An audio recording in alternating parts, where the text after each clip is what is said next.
Hey guys, welcome back to the channel. This is a story about what if Naruto x Jean Grey Young Justice. Before I start, please support for more amazing content and do consider subscribing to my channel and share this video with your friends. This is written by VIGILANTE14 and link in the description and support writer. Let's start the video.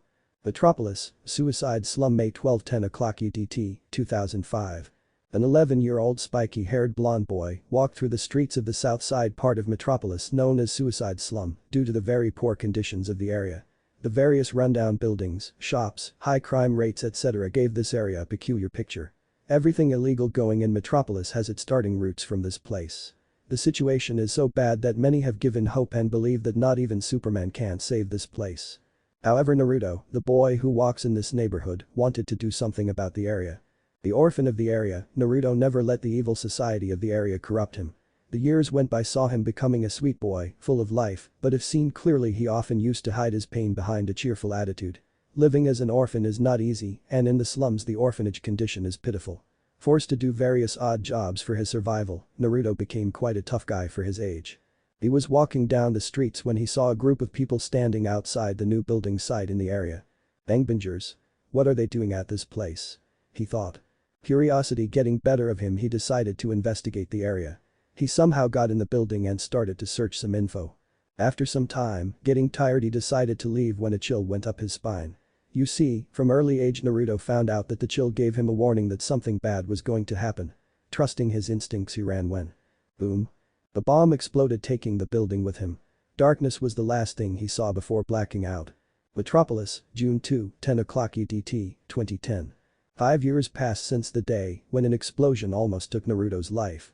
After getting out of hospital, Naruto found out that he now healed much faster than before, his speed has increased and his strength has also increased to such a limit that he could easily break through concrete walls.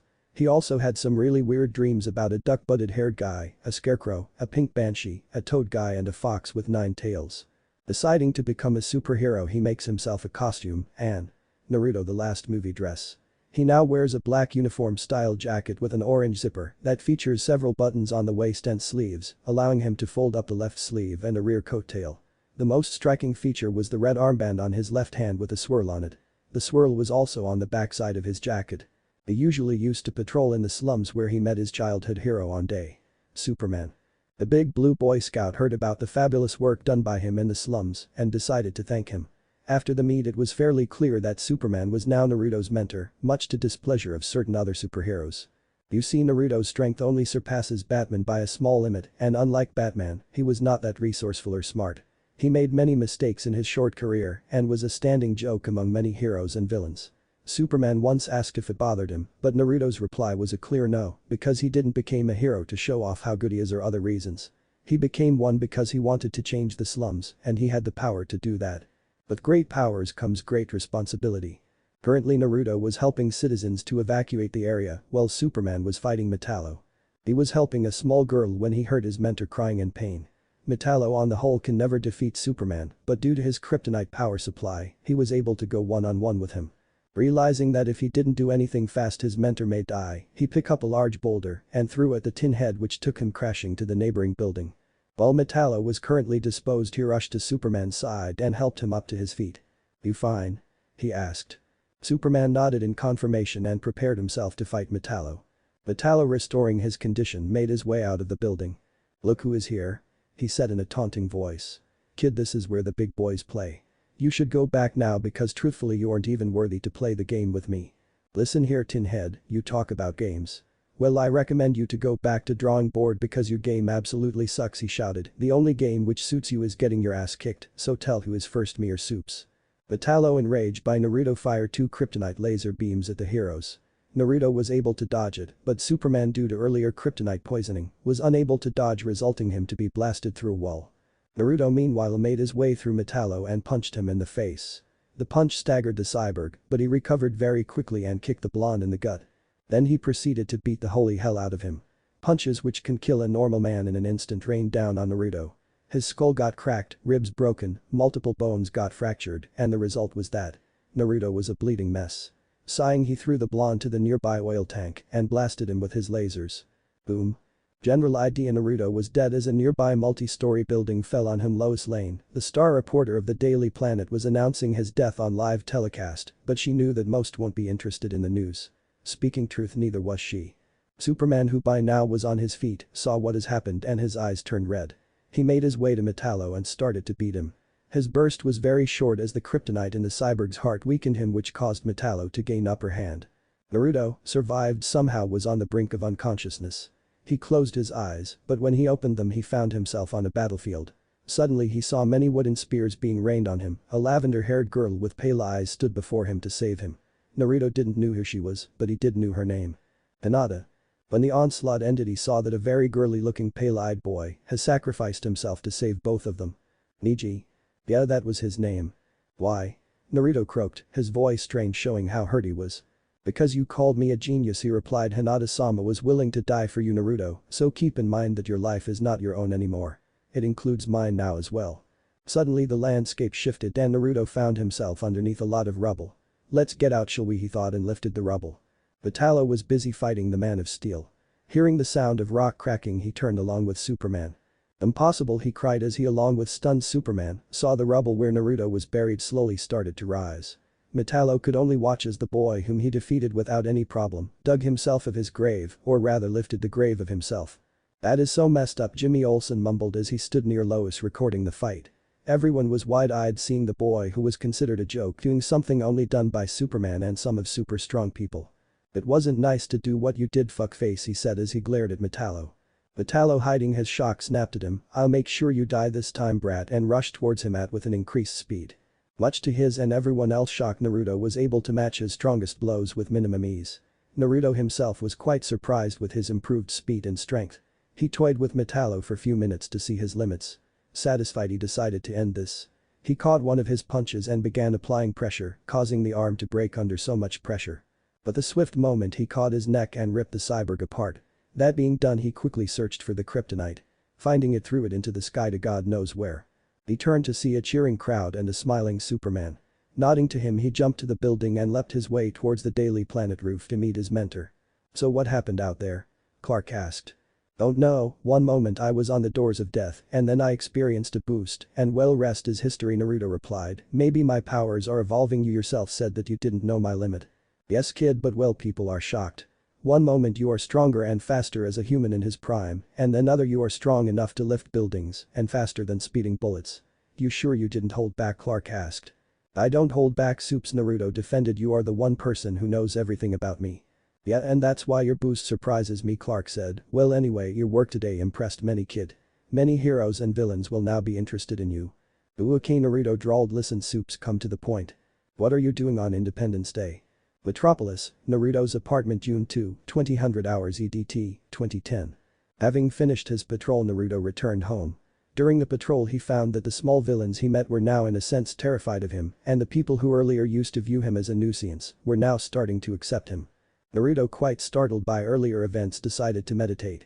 In and out. In and out. Naruto soon felt into rhythm. When he opened his eyes he found himself in front of a door.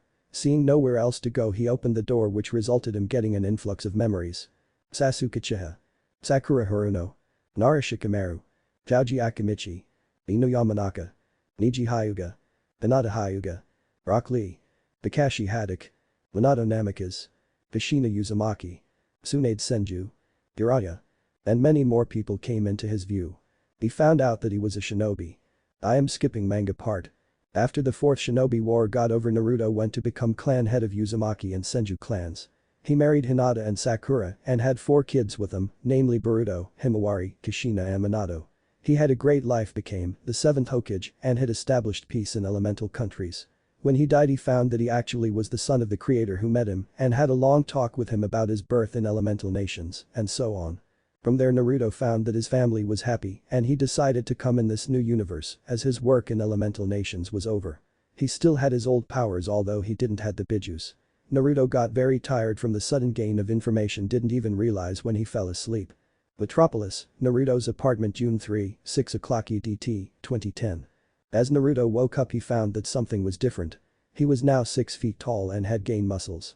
He also clearly remembered his old life as well, but his old personality had mixed with a new one to make him a completely different person.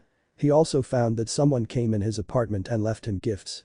On his table was his mother's sword, some of his new improved Horatian kunais and Madara's gunebai. There was also a letter left for him. Sighing, he sat down on his bed and began reading it. Dear son. It has been long since I talked to you. I alongside your brothers have been watching you. Yesterday you get back your memories and alongside you also got some other boosts apart from your original gifts. Immortality.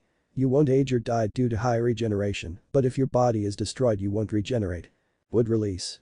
You now can use the full might of Hashirama's wood release. Full use of yin and yang. All elements. You will be able to manipulate all elements. Energy manipulation, light, natural, dark, etc. You will be able to manipulate different forms of energy and use it in offense and defense, but the limit depends on you only. Time control. You have some control over time. How much? Well, that you have to find out. 6 paths mode. Your strongest mode, the power which gives you equal footing with the gods, have been restored and boosted. Telepathy and telekinesis. You possess a very strong mind. If used to full capabilities you can almost rip the planet apart. Telepathy is something you are quite common within the form of Yamanaka's mind techniques. In short, you can project your thoughts, converse with someone using your mind, rip his mind of etc. You can also create psi attack on a very large scale. Ability to read body language. Allow him to find if the person is foe or ally or to know his moves in a fight. Multilingual. You will be able to understand any language whether dead or alive or alien. Reality warping. As the name suggests, you will be able to warp reality to a great extent, but be careful because your actions will have severe consequences. For example, removing hunger in one place can cause drought in another, moreover, it will take a lot of your power. You also have something known as the grace, you will find out soon what it means. Absolute chakra control. Kyuubi mode. Although you don't have Kurama you can still use all of his abilities. I know things have been difficult lately, but please stay focused. A storm is coming, son, one which is going to stay for a long time. I hope you will be ready. Love. Father. By the time Naruto finished the letter he was shaking with excitement. Not able to control himself, he ran to his roof and shouted. Uzumaki Naruto is back. Dedabayo. Metropolis, DC. Hall of Justice, July 4, 12 o'clock EDT. The crowd of people gathered in front of the famous Hall of Justice as 8 heroes walked to the front doors. They snapped pictures and murmured amongst themselves. Is that Batman? Look, it's Flash and Flash Jr. His name is Speedy, duh. No, Speedy is Green Arrow's sidekick. Well, that makes no sense. It's Aquaman and Aqua Boy. It's Aqualad foolish. Ready to see the inner sanctum? Green Arrow asked an eager Speedy. Born that way, he replied, smiling at the thought that his dream of joining the Justice League was going to be fulfilled. I'm glad we all are here, Aqualad said, having the 4 sidekicks in the same place the same time. Don't call us sidekicks, not after today, Speedy interjected at the word he despised with his heart. Sorry, first time at the hall, I am little overwhelmed.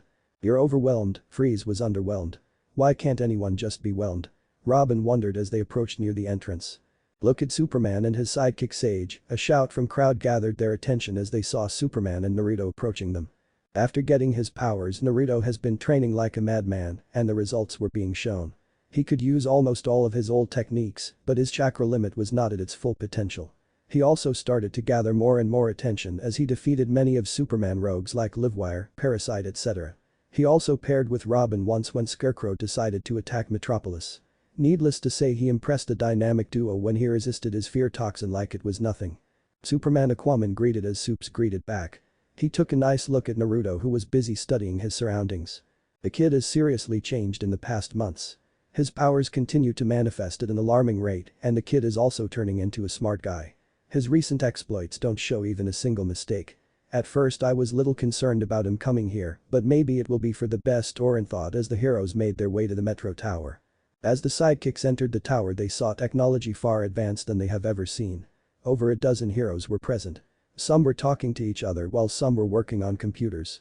2 of the heroes broke away from others to intercept them. Martian Manhunter, despite his intimidating alien appearance, smiled warmly, while Green Arrow gave a friendly wave. Robin, Aqualad, Speedy, Kid Flash and Sage welcome. John said as he gestured to the enormous rooms before leading them on a short tour to the rest of the building. They saw the massive 30 feet tall statues of the 7 founding members. Wow. The statues are a real piece of art. Surprisingly, they also remind me of the Hokage Mountain. Naruto thought as he smiled in nostalgia. You all now have full access to the gym, full stocked gallery and of course, the library. He said as they walked into a large room lined with books and tables. On the right side there was a glass plane. On the other side of it were many people taking pictures and looking inside to see a glimpse of their favorite hero. Robin, Kid Flash, Aqualad and Spanner sat on these chairs as if they were the same chairs used by the Leaguers.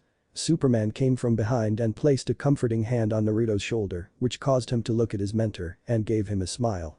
A quick debrief on the coincidence of 4 different ice villains attacking at different cities at same time and day, Batman said as he looked towards the protégés. Speedy narrowed his eyes and made his way towards the heroes as the computer identified them. That's it. All of the heroes turned to look at Speedy, who was busy glaring at his mentor. You promised us to show us the real thing, not a glorified backstage pass, he growled as the heroes looked at each other as they stepped towards him. Aquaman raised his hands up for debate. This is the first step, son, you have been granted access a few people get. This led to a huge debate between Speedy and other heroes regarding how unfair it was to not allow them full rights and so on. Naruto meanwhile zoned out and began to think what all happened in the past month. First problem was to tell Soups about his new powers. He did give him vague details only to get him off his back. In secret he created several shadow clones to relearn elemental manipulation. He also got hold of his other powers but had most problems in his time-related ones. He also relearned Fuinjutsu just to see that he is not lacking in that department. He was disturbed from his musings when a video message came through the main computer. Power Girl Tahal, a tall busty blonde, appeared on the screen, which caused Naruto to just stare at her. She was like a goddess. Moreover, Naruto never thought he would meet someone else who will have boobs as big as Tsunade. Whatever she wanted to say got stuck in her mouth as she saw Naruto. The heroes quickly saw this small detail and decided to investigate on it later because Karen Star, commonly known as Power Girl, was looking at Naruto in such a way as if he was a ghost. Composing herself, she said, there has been an explosion at Project Cadmus. The whole building is on fire. I've had my suspicions about Cadmus in the past. This may prove to be an opportunity to end. Batman was cut off his musing by the appearance of classic magician with an impressive mustache appearing on the screen, talking in rushed tone. Zatara to Justice League, Wotan is trying to bolt out the sun using the amulet of Atin.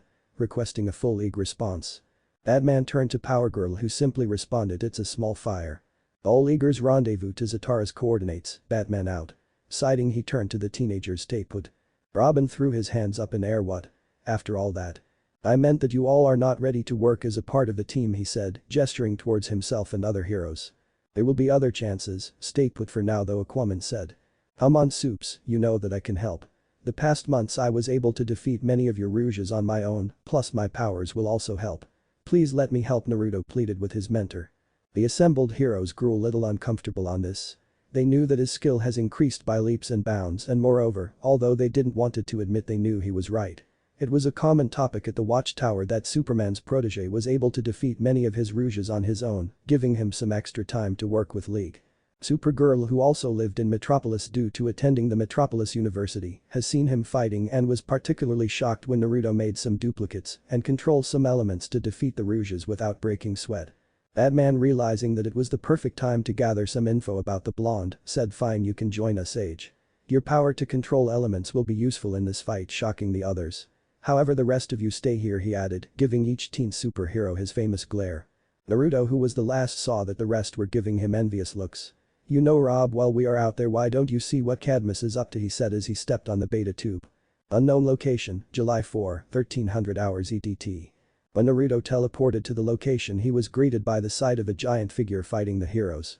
His shinobi instincts kicked in as he noticed that simple attacks were not working on the giant. He did notice that the magical items and elemental attacks were damaging him a little bit. He also noticed that the giant was drawing energy from his surroundings, but mainly sunlight. The giant's attack was somewhat similar to chakra attacks, but it was quite impossible because this world didn't have chakra. Thank God you guys came, things were getting quite messy around, Zatara said as he noticed Naruto's presence. Thinking that the heroes must have had a very good reason to bring a rookie here, he continued, when Wotan first activated the amulet he get an immense boost, but as the fight continued his appearance began to change, soon he became a giant monster and was able to defeat many of us. Only Wonder Woman and your cousin Superman have survived his increased powers. Rest all are unconscious. So what's the plan, boss? Green Arrow asked as the seriousness of the situation entered his brain. Can I? Naruto asked Batman, who nodded his head. Superman and the rest of you guys should gather the injured while I'll fight the ugly, he said, getting shocked looks from everyone. See, I have the ability to heal people, and so does my clones. They can heal the injured while help arrives, moreover elemental attacks do work on him. Trust me, I have the best chance at him other than anyone else. The hero seeing the truth finally agreed while Naruto went to fight his biggest battle in this new universe. With Naruto threw a large boulder on the giant, staggering him. Finally getting his attention, he created several shadow clones who engaged with the giant at hand to hand. The giant, seeing that he was having problems, created a wind barrier to destroy the clones. He created fire from his right hand and lightning with his left and punched some clones, creating shock waves. Okay, till now I got from the battle that Ugly over there can manipulate wind around him to create a protective barrier like Gar used to do with sand. His right hand generates fire to create fire type attacks like fireballs and stuff, while the left arm generates lightning which he used to drop bolts or stun people. As far as I remember, Wotan is a very skilled sorcerer. The amulet, although have increased some of his powers, but they have dulled his mental capacity. He is now just a brute who have quite high regeneration due to the ability of the amulet to draw energy from surroundings as well as sunlight. Wotan must have thought that with the increased powers of the amulet, he will be able to block sun, but he didn't thought of the consequences. Naruto dodges several of his attacks, and with speed only visible to Superman or Flash, he made his way towards Wotan in a blink of eye. Failing his defenses and punched him so hard in the stomach that it caused the giant to cry out in pain. Not wasting any time, he did the necessary hand seals. Taking a deep breath, he exhales fire style. Great fireball jutsu. The attack hit the giant dead on, causing him to get blasted to large distance. Naruto, now knowing the abilities of his opponents, quickly formulated a plan in his mind. At first I will use lightning fist to get past his barrier. The clones which are underground will come out and grab his hands. Since I have learned only little knowledge about Senjutsu in this world, as well as my jutsu list is not that good in wood style and earth style, I only got one chance, I must not mess up. The little knowledge about the Senjutsu will allow my clones to absorb his attack for a few seconds, giving me the required window to attack the amulet with Rasengan, which will disable it for a few seconds, allowing me to remove it from his chest. He thought as he saw his opponent getting up and his injuries healing up. With others, Naruto clone has healed all the remaining core members, just in time to see Naruto blasting the giant. How did he do that? Batman thought as he first-hand saw Naruto's elemental abilities. Not only he has high flexibility, super strength and speed, but his elemental abilities are also very good. Hey Soups, do you know that he could do that? Flash asked as he first had saw what Naruto did clearly. Well, I know a little bit, but this is quite shocking, he said as he stood next to Wonder Woman, who was watching the fight with keen interest. Well, let's help him, Zatara said, who was trying to hide his shock after seeing what Naruto had done. No power, Girdle said, shocking everyone. What do you mean by that? Batman asked. No, wait, don't answer that, answer this. You know him, don't you? You were shocked to see him at the hall. What is your connection with him? The core members looked at Karen, who sighed and answered, in my dimension, Sage, or Naruto Uzumaki as you call him, Clark was the greatest hero there ever was. Power-wise, he was able to stand still highly powerful enemies in our world like Darkseid, etc. He was also the purest person I met in my entire life. His story is up to him to tell, but I am pretty much sure that he knows everything about us, including you, Batman. My Naruto died in my world. I can't tell how happy I am to see him, even if he is not the same person. This shocked everyone to say because no one thought that Naruto, given his old reputation, will be this powerful. Diana, deciding to see if Naruto was as pure as Karen said, closed her eyes and concentrated on Naruto. She was soon bombarded with the purest vibe she ever felt. She found that Naruto didn't have any darkness in him, which shocked her as everyone has darkness, even Superman. She opened her eyes and said, Power Girl is right, Sage doesn't have even a drop of darkness in him, gaining surprised looks from everyone. Well, boss will tell you his story after he defeats Ugly. Hey Soups, get back as things are going to get little explosive, the clone said as he poofed out of existence. Shaking his head, Superman and others moved to a safe distance as Batman asked the backup to be on standby. With Naruto, seeing that Wotan was standing, channeled lightning chakra in his fists and closed them. The power flowing to him was enough to get Giant's attention. Without wasting time, he dashed towards the giant, who this time had some brains to keep his barrier on. Naruto, seeing the barrier, pulled his hand back and using the momentum he punched the wind barrier with his lightning-covered fists. Wind usually trumps lightning, but considering the high speeds at which he dashed as well as the fact that he has pumped a large amount of chakra in the attack, resulting in only one thing. Boom. Seeing that Naruto easily broke through his barrier, the giant decided to beat the holy hell out of him, but two clones came out of ground and grabbed his fist. The giant channeled fire and lightning to his fists, but the clones absorbed the energy, shocking him. Naruto, knowing that this was his chance, created a big blue ball resembling a miniature earth and slammed the ball on his chest, where the amulet was situated, shouting Rasengan. The amulet depowered for a sec. Naruto, using his quick reflexes, grabbed it and pulled it out. As soon as the amulet repowered, a big dome of energy surrounded Naruto, blinding everyone. Naruto soon found himself in other dimensions standing in front of one person he absolutely loathed. "The Gaia," he said in a cold voice. The rabbit goddess smirked at him and sent forth a wave of her chakra which connected to his and engaged in a chakra tug-of-war with him. At first she thought that she was going to win, but Naruto, being the veteran in this sport, easily defeated her. As the image of Kagaya was fading, she said, "You won the last time, but I'll return and have the whole world at my hands." The energy dome around Naruto dispersed and he found himself surrounded by the League. He realized that he had aged somehow and was looking like 24 years old. His shirt and pant were torn, showing his impressive chest and legs, causing both Wonder Woman and Power Girl to blush. Holding the amulet in his hands, Naruto looked at Superman and said in a very serious voice, "We need to talk." The Watchtower, July 5, 10 o'clock EDT. Naruto's fight with Wotan somehow spread and the entire hero community knew about him. Wotan was now residing nicely in Blackgate Prison and the villains who heard what Naruto did was thinking of ways to defeat him should they ever fought him. The League was curious about Naruto and wanted to interrogate him. Superman offered to take him to Justice Hall so that he could rest. Naruto requested the presence of the L family and the sidekicks alongside the core members so that he can tell his tale. Superman later told him that the young heroes went to investigate Cadmus and they found out his clone. He went on to tell what all had happened there. Needless to say, the heroes were quite angry as well as impressed by their protégés. The next day Naruto was standing in front of the core members alongside Supergirl, Power Girl, Robin, Kid Flash and Aqualad. He cleared his throat to get their attention. "Well, most people among all want to know how I got my powers, whether I'm an alien or not, etc. Diana Haim, please bind me with your lasso as to clear anyone doubt about what I'm going to tell all of you," he said as Diana bound him with his lasso. "Well, to put in clear word, I'm from a different world, and by world means universe," he said as the scroll which he opened earlier began showing his story. The hero saw a world which was plagued by war and bloodshed. It was soon changed by the arrival of Kagaya. Many people in the room were shocked to see her appearance, but the mere power which they were feeling from her easily made them realize that she was as stronger as a god like Darkseid. "Who is she?" Batman asked, regaining his bearing. "Bats is Kagaya Otsutsuki. She was the mother of all chakra. Chakra, as some may know about, is the main power source of the people in my world.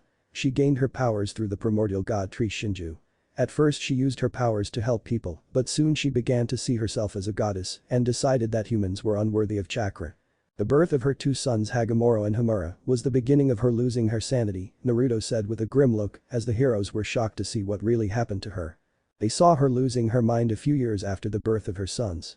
Her sons began to teach about chakra to other people, which resulted in her joining with Shinju, becoming Juubi. They saw the devastating battle between the brothers and the Juubi, which ended up with the elder Hagamoro sealing the Juubi within him, as well as sealing Kagaya and creating the moon, shocking the audience. They saw as the elder brother went on to travel the world and spread the knowledge to control chakra. They saw him marrying and having two sons, Asura and Indra.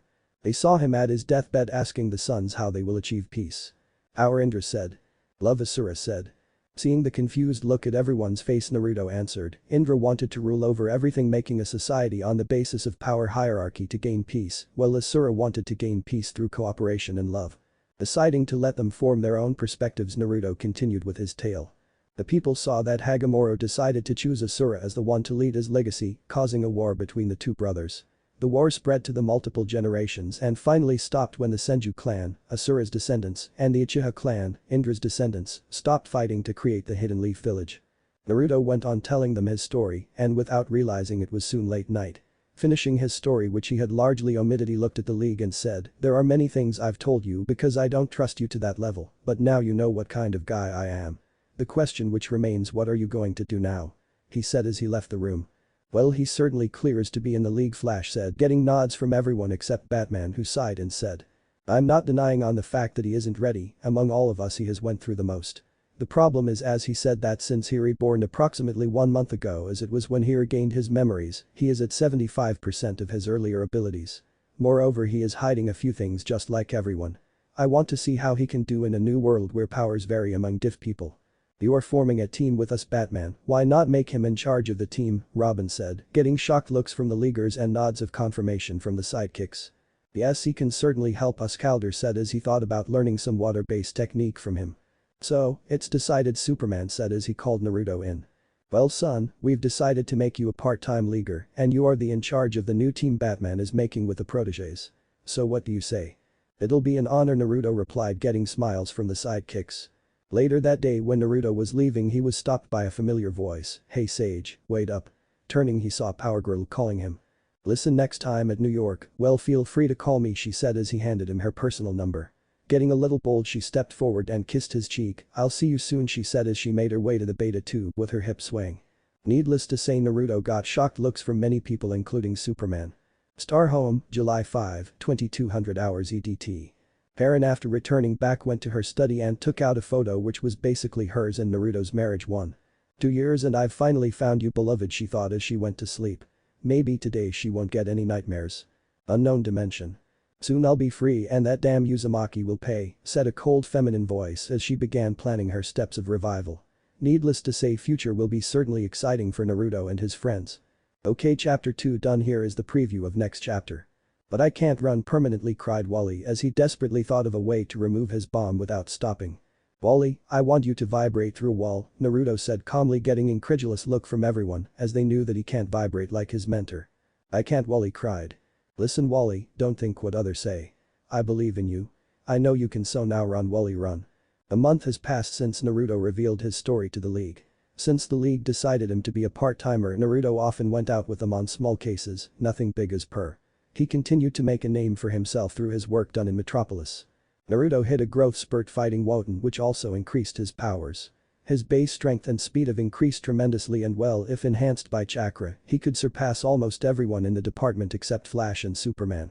He also found that he could fly without using his 6-pass mode, but at a very slow pace, nevertheless it was quite a useful ability to have in certain cases. The 1 month Naruto extensively studied about the arts he didn't studied in his lifetime like medical arts, wood release etc. He was pretty much sure that he could defeat Captain Yamato in wood release and can heal most of the injuries that can occur in the field. It will take some time to surpass Hashirama in both the mentioned arts, but hey, what has ever stopped Uzumaki to surpass the expectations? He also became a renounced writer after he published his godfather Jiraiya's book under his name. The books got him enough money to be donated to various charities in the city under Jiraiya's name, who still has to make a public appearance. He found out that his father has altered reality in such a way that if anyone ever wanted to dig something about him, they will find that Naruto has various degrees from Oxford under medicine, toxicology and business studies, including a doctorate in those subjects. All they will find about him is that he is a rich, intelligent boy orphaned at a young age who showed very high intellect from an early age, getting him to the top schools of the country before getting him his doctorate when he was at an age of 16 and has been traveling for the past 2 years. The required papers also miraculously appeared alongside another big letter telling him about the new developments. The letter told him about his bank accounts in various banks of the world like Swiss Bank, Commonwealth Bank of Australia, Wells Fargo, Industrial and Commercial Bank of China among many others. Each account has around £50 billion in it, making his net worth a tremendously large amount.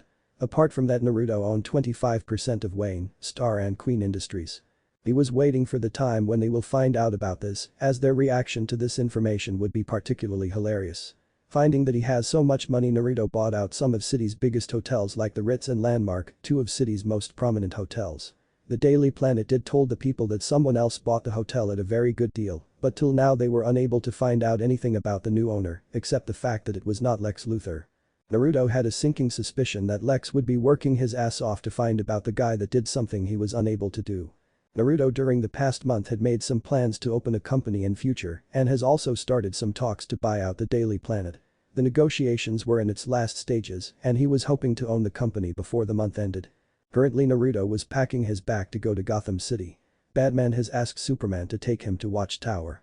Since Batman along with several core members were going in a deep space mission, he wanted Naruto to stay at Gotham to look after his 2 protégés, Robin Aka Grayson, who was a member of the new team that the League has made him in charge of, and Batgirl Aka Barbara Gordon, who was the daughter of the police commissioner James Gordon.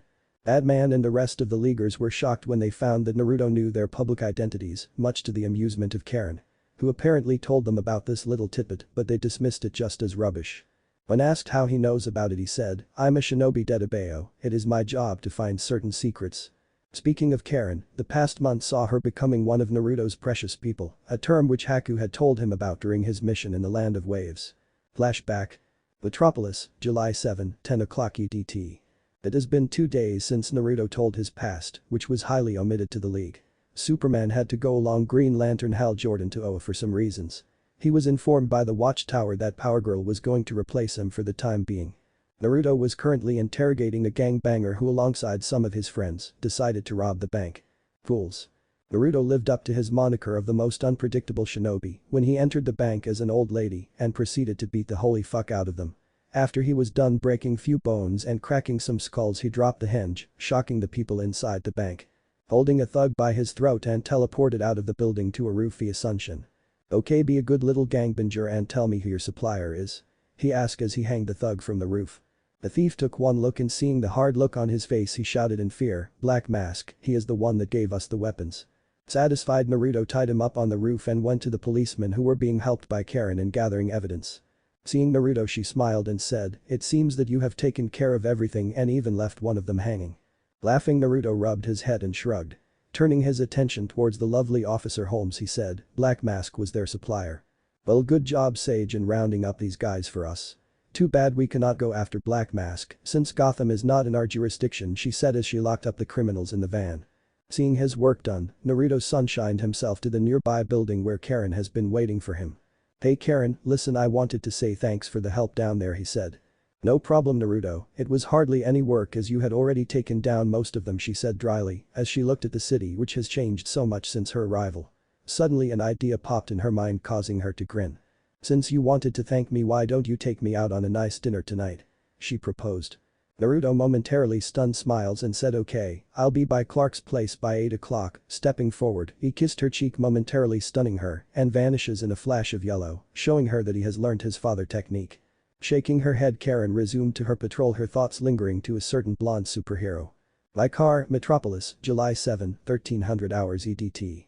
After doing his patrol, Naruto made his way to his large house in the uptown Metropolis and called Wally to meet him. The red-haired speedster who has become like a brother to Naruto during the past month immediately reached to his room. Wally was the first one who asked him about the new changes about him. Since Naruto and Wally were almost like brothers, with Wally spending most of his time at Naruto's place, which in his opinion was freaking cool. It was very easy for Naruto to tell him about his father. Needless to say, Wally was floored with the fact that his big brother figure was the son of the god, although he didn't quite believed it until Naruto showed him the proof by creating a red hoodie for him out of nothing. Plus the fact that Wally had a certain dream about Naruto, about which he was not able to speak to anyone except Naruto, and those who knew this truth cemented his claims. Well, at the moment Wally, who was in his casuals, was going with Naruto to the city's biggest car shop, My Car. It was in the news that today was the auction of the 5 most expensive cars in the world. All of them were rare and only a few people can't say that they own one of these. Look at these girls bro, Wally said as he shamelessly looked at the girls, causing Naruto to berate him. Gentleman, a soft yet strict voice stopped Naruto in his mid-tirade. He turned around to see the manager of the showroom. According to the vine grape of the city, he has quite an attitude on himself. Judging by the clothes, you earn around $40,000 a year, which won't get you anything in today's 5-star auction. So I request to vacate the premises after your brother has eaten his sandwich, he said while looking at Wally, who was busy eating a sandwich. I'll teach him a lesson, Naruto said while placing a hand on Wally's shoulder in order to calm him down. My Car, Metropolis, July 7, 1600 hours EDT. Naruto stormed the auction by buying all the 5 cars. The manager was shaking while Naruto did the necessary paperwork, which was more than enough satisfaction for Naruto and Wally. Telling the manager to deliver the 4 cars at Ritz under his name, Naruto took Wally with him to drive Lamborghini Veneno and shop for his date in the 5-star stores of the city. Clark's apartment, Metropolis, July 7, 2000 hours EDT. Naruto arrived at Clark's apartment and was strolling outside the gate, the reason being he was afraid to see Supergirl. Kara may have forgiven him for his earlier pranks like turning her yellow hair green or stealing her knickers, but still he was damn afraid to meet her considering last time she almost killed him. You see, while Clark was like a father figure for Naruto, Kara came in the category of an annoying little sister. She and Clark knew everything about his. Considering not even Wally knows all of his secrets, this tells the amount of trust Naruto had in both of them. Around 8, Naruto was carrying Karen's favorite flowers and was wearing an elegant tuxedo, making his way towards the flat. One can see in his way of walking that he was nervous. Yup, he was definitely nervous, as it was his first official date in this universe, and one in a very long time. He was afraid that he would make some mistake. Geez, who would have thought that a person who can defeat 6 paths of pain can go on toe-to-toe with the legendary Uchiha Madara and be the one of a few to ever see and defeat Kagaya will be so nervous, he thought. Just go with the flow, Naruto, and everything will be fine. Hands shaking, he knocked the door, which was opened by none other than Kara. Hello Naruto, she greeted Naruto. Hello Kar, Naruto replied, his voice shaking. They both looked at each other for a few seconds after that Kara gave him a smile which rang warning bells in his mind. So when were you going to tell? Look Naruto, I will make myself clear, you hurt my sister, I hurt you plain and simple, she threatened. Yes Kara, I understand perfectly, he replied obediently, which caused Kara to give one of his true smiles. They were interrupted by the sound of someone clearing their throat. Kara, I hope you weren't scaring Naruto to a fit. I am a big girl, for your info, I am a big girl and I can take care of myself, you know, said Karen, who was descending down the stairs, and my god, looking her, it felt as if an angel was descending from the sky. Karen was wearing a black dress that went down her ankles. The dress showed quite a lot of cleavage, but in a tasteful manner. She also wore black heels which certainly matched with her dress. Naruto's heart skipped a bit. Beautiful, he whispered. He was at loss of words. For the first time in his life the prankster king from hell was stunned speechless. He couldn't even form a full sentence, but one word was enough for Karen. She blushed at his compliment, liking his reaction, very much so. Well thanks Naruto, you don't look bad yourself, winked Karen. Naruto, catching her wink, smiled and offered his hands. Shall we, gorgeous? He asked her. Karen, blushing at his compliment, took his hand and they both made towards the exit. Seeing them go, Kara thought maybe you will be the right guy for her, Naruto. Karen was quite shocked when Naruto showed her his all-new veneno. Well, it added to the list of mysteries she wanted to unveil about Naruto. Crossroads, Metropolis, July 7, 2030 EDT. Karen was particularly shocked when Naruto took her to Crossroad. It was one of the most expensive restaurants in the world and, well, as far as she remembered, Naruto wasn't exactly well off. She was quite surprised when Naruto was greeted very warmly by the staff. The manager took them to a personal area reserved for them to avoid any disturbances. Giving the respective order to the waiter, they both sat in a comfortable silence. Karen, not being able to hold her curiosity, said, "You are quite an enigma, aren't you, Naruto? Tell me, when did you get doctorate in medicine and toxicology alongside business studies?" Well, a man has to have certain secrets. You can't say that I don't have knowledge about those, because the world where I came from made me far advanced than any other person in these particular areas. Okay, how did you get so rich suddenly? She asked, and from that point both the blondes talked about their pasts. Karen decided to tell Naruto everything about her in order to get his faith, which was much appreciated by him. Frankly, he was quite shocked knowing about his relationship with her among many other, but he took that in stride, feeling a little jealous of his other self. The date went out quite well, as a matter of fact, getting him a chance to go out with her a few times while she was at Metropolis. Naruto went on a few more dates with Karen during her stay at Metropolis. She was able to become one of Naruto's close friends during that time. Regarding the other questions regarding his monetary gains which Karen asked, Naruto's reply was that it was the reward of his previous lifetime. Naruto finished packing the required items when he saw the clock, knowing he would be late if didn't hurry. Naruto dressed up and made his way to Daily Planet's roof to meet Superman, who was waiting for him. Seeing Naruto, he asked John to beam them up. Watchtower, July 15, 2200 hours, EDT. Naruto has teleported in his life via various ways, but teleportation via the boom tube to the Watchtower certainly takes the cake. When he entered the main hall, he found that all of them were there except Flash. He sighed, and with his emotion sensing, he began to feel what others were feeling. He found that all of them were annoyed except Batman, but many of them were curious about him. Knowing he should tell them about his new status, he opened his eyes only to find them staring at him. Sighing, he said, "Well, I know what you all want to ask. I won't tell you the exact details since I can have a few secrets like the rest of you. All I'll say that my monetary gain is a reward of my past life." "Well, how much you've got?" asked Hal, getting glares from everyone present there. "Well, I have many accounts across the whole world, each having around 25 billion British pounds, apart from 100 tons worth of gold," he said, enjoying the comical looks on the faces of many of them present. He was about to ask Batman about Barry, but was interrupted by his sudden appearance of Flash on the computer screen. "Batman, I need help. Trickster ambushed me and Kid while we were returning from the patrol. He has attached a kinetic bomb on his wrist. Help him while I take care of the bad guys." Naruto, not wasting any time, reached to the communication channel and contacted Wally. "Hey bro, sorry at the moment I'm busy," Wally tried to say as he was cut by Naruto. "Listen to me Wally, I want you to phase through a wall nearby," he said, getting incredulous looks from the rest of the guys. Shrugging them off, he continued, "Yeah, I know that you usually get a bloody nose when you try that, but I believe in you. I believe that you can become the greatest speedster in the multiverse. Now try to vibrate through the damn wall." Wally tried, but as soon as he touched the wall he started feeling high amounts of pain. Removing his hand, he said, "I can't." "Wally, breathe. Feel the air, feel that wind on your face, feel the ground and your feet lifting you up, pushing you forward with the speed of lightning. Wally, feel the lightning, feel its power, its electricity thumping to your veins, crackling through you, traveling to every nerve in your body like a shock. You are no longer you now. You are part of something greater, part of the speed force to which the other speedsters belong. It's yours, Naruto said with so much emotion that it caused several people to stare at him with amazement. Wally momentarily closed his eyes and started to vibrate. He subconsciously reached speed at higher levels than Flash in his trance. Now do it. Run Wally run, Naruto encouraged as Wally opened his eyes, determination shining through them and vibrated by a nearby wall successfully. Well, it seems that he can surpass Flash, Superman said as he looked at Wally's speed chart, which was very high as compared to Barry. Gotham, July 15, 2300 hours, EDT. When Naruto beamed down at the top of Wayne Tower in Gotham, he was assaulted by a very dark and depressing aura of the city, causing him to fall down. Standing up, he was met by Robin, who was shaking his head alongside Batgirl. Well, Sage, welcome to Gotham, Robin said as he pressed a button on his belt, causing all three of them to be teleported to the Batcave. Chapter 4. Gotham.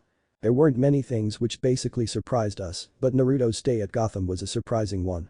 For years we tried to rehabilitate certain villains, but we were never successful. I am pretty much sure that if Batman knew that Naruto was needed for that work, he would have brought him to Gotham long ago. His trips in many ways showed an emergence of a hero which can do almost anything. It should also be noticed that this trip got us certain new allies who in the upcoming future will shape the world. If I have to summarize it, this trip was a beginning of a new era. From the personal memoirs of Wally West. Wayne Manor, Gotham, July 16, 8 o'clock EDT. There weren't many things that shocked Barbara Gordon. Being Batgirl for 2 years. She has seen many things which would make a normal person vomit his stomach contains, but seeing the new sensation in the hero world, i.e. Sage Aka Naruto Uzumaki drinking 2 big cups Alfred special coffee and not showing any extra side effects like jumping like a loon or having wide open eyes really shocked her.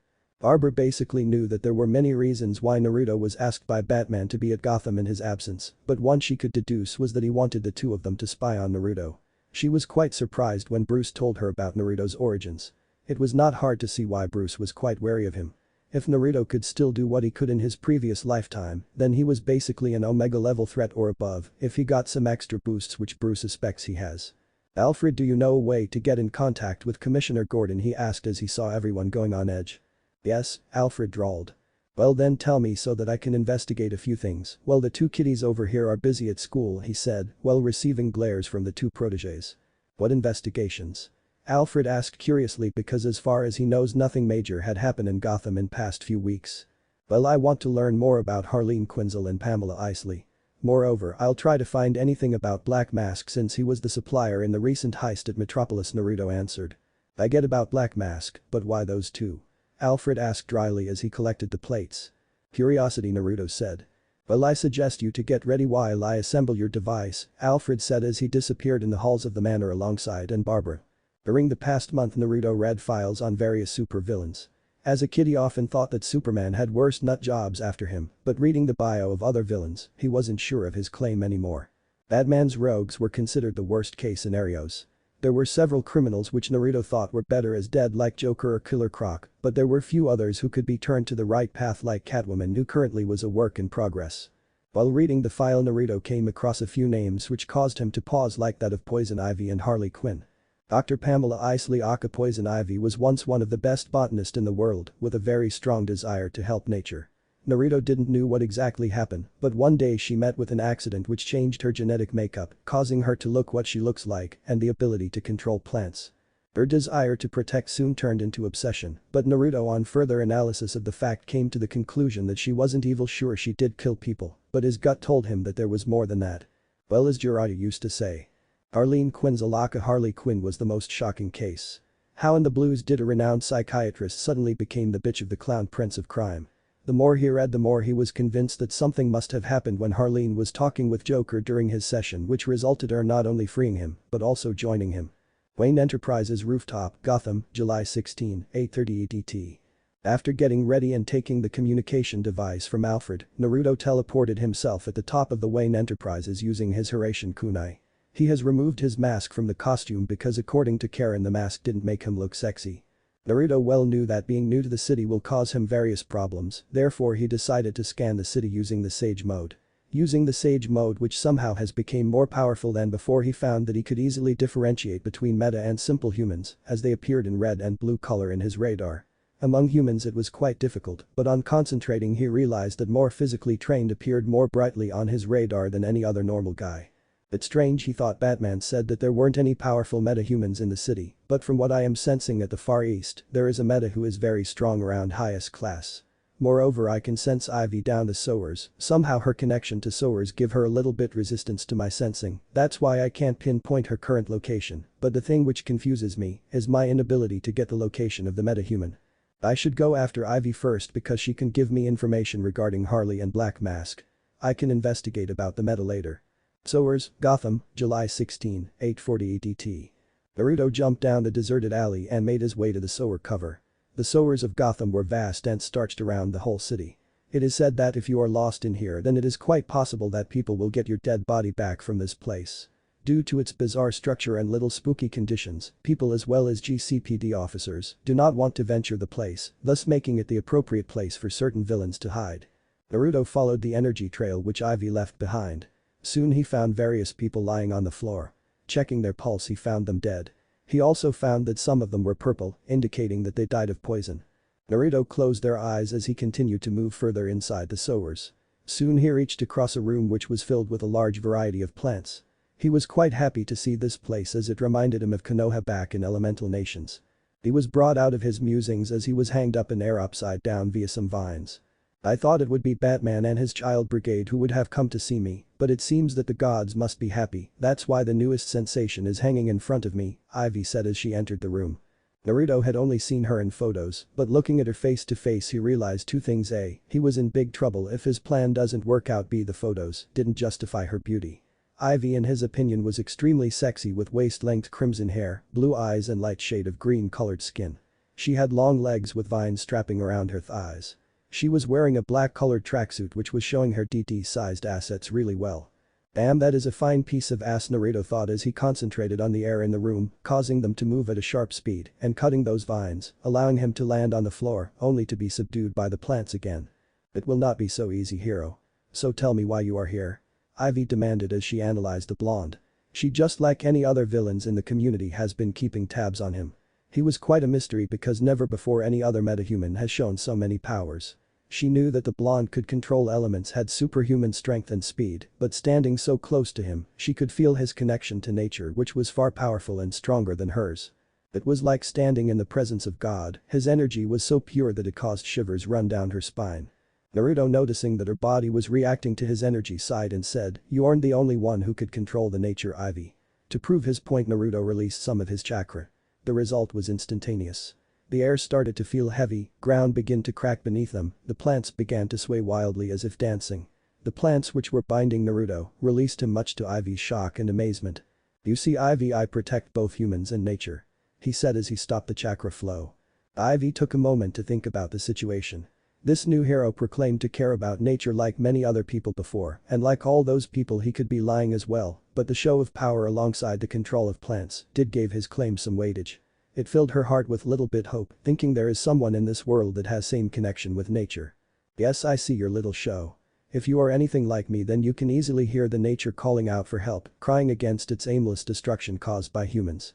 Tell me, Sage, how you plan to stop the aimless destruction?" she asked as she walked towards Naruto seductively while releasing some of her pheromones. She put her arms around his neck and whispered seductively in his ears, "Tell me, what do you want from me?" Naruto felt the pheromones attacking his brain, but his mind barriers easily dealt with them.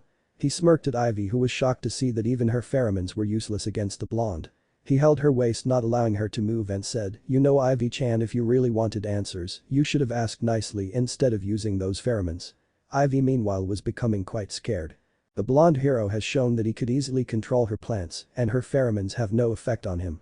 Judging by the way that he was still holding her by the waist, she was quite sure that her kiss would also be useless against him. "Well, to answer your first question, I will do whatever it takes to save the nature, given that I am not breaking any rules or morals. The answer to your second question is quite simple.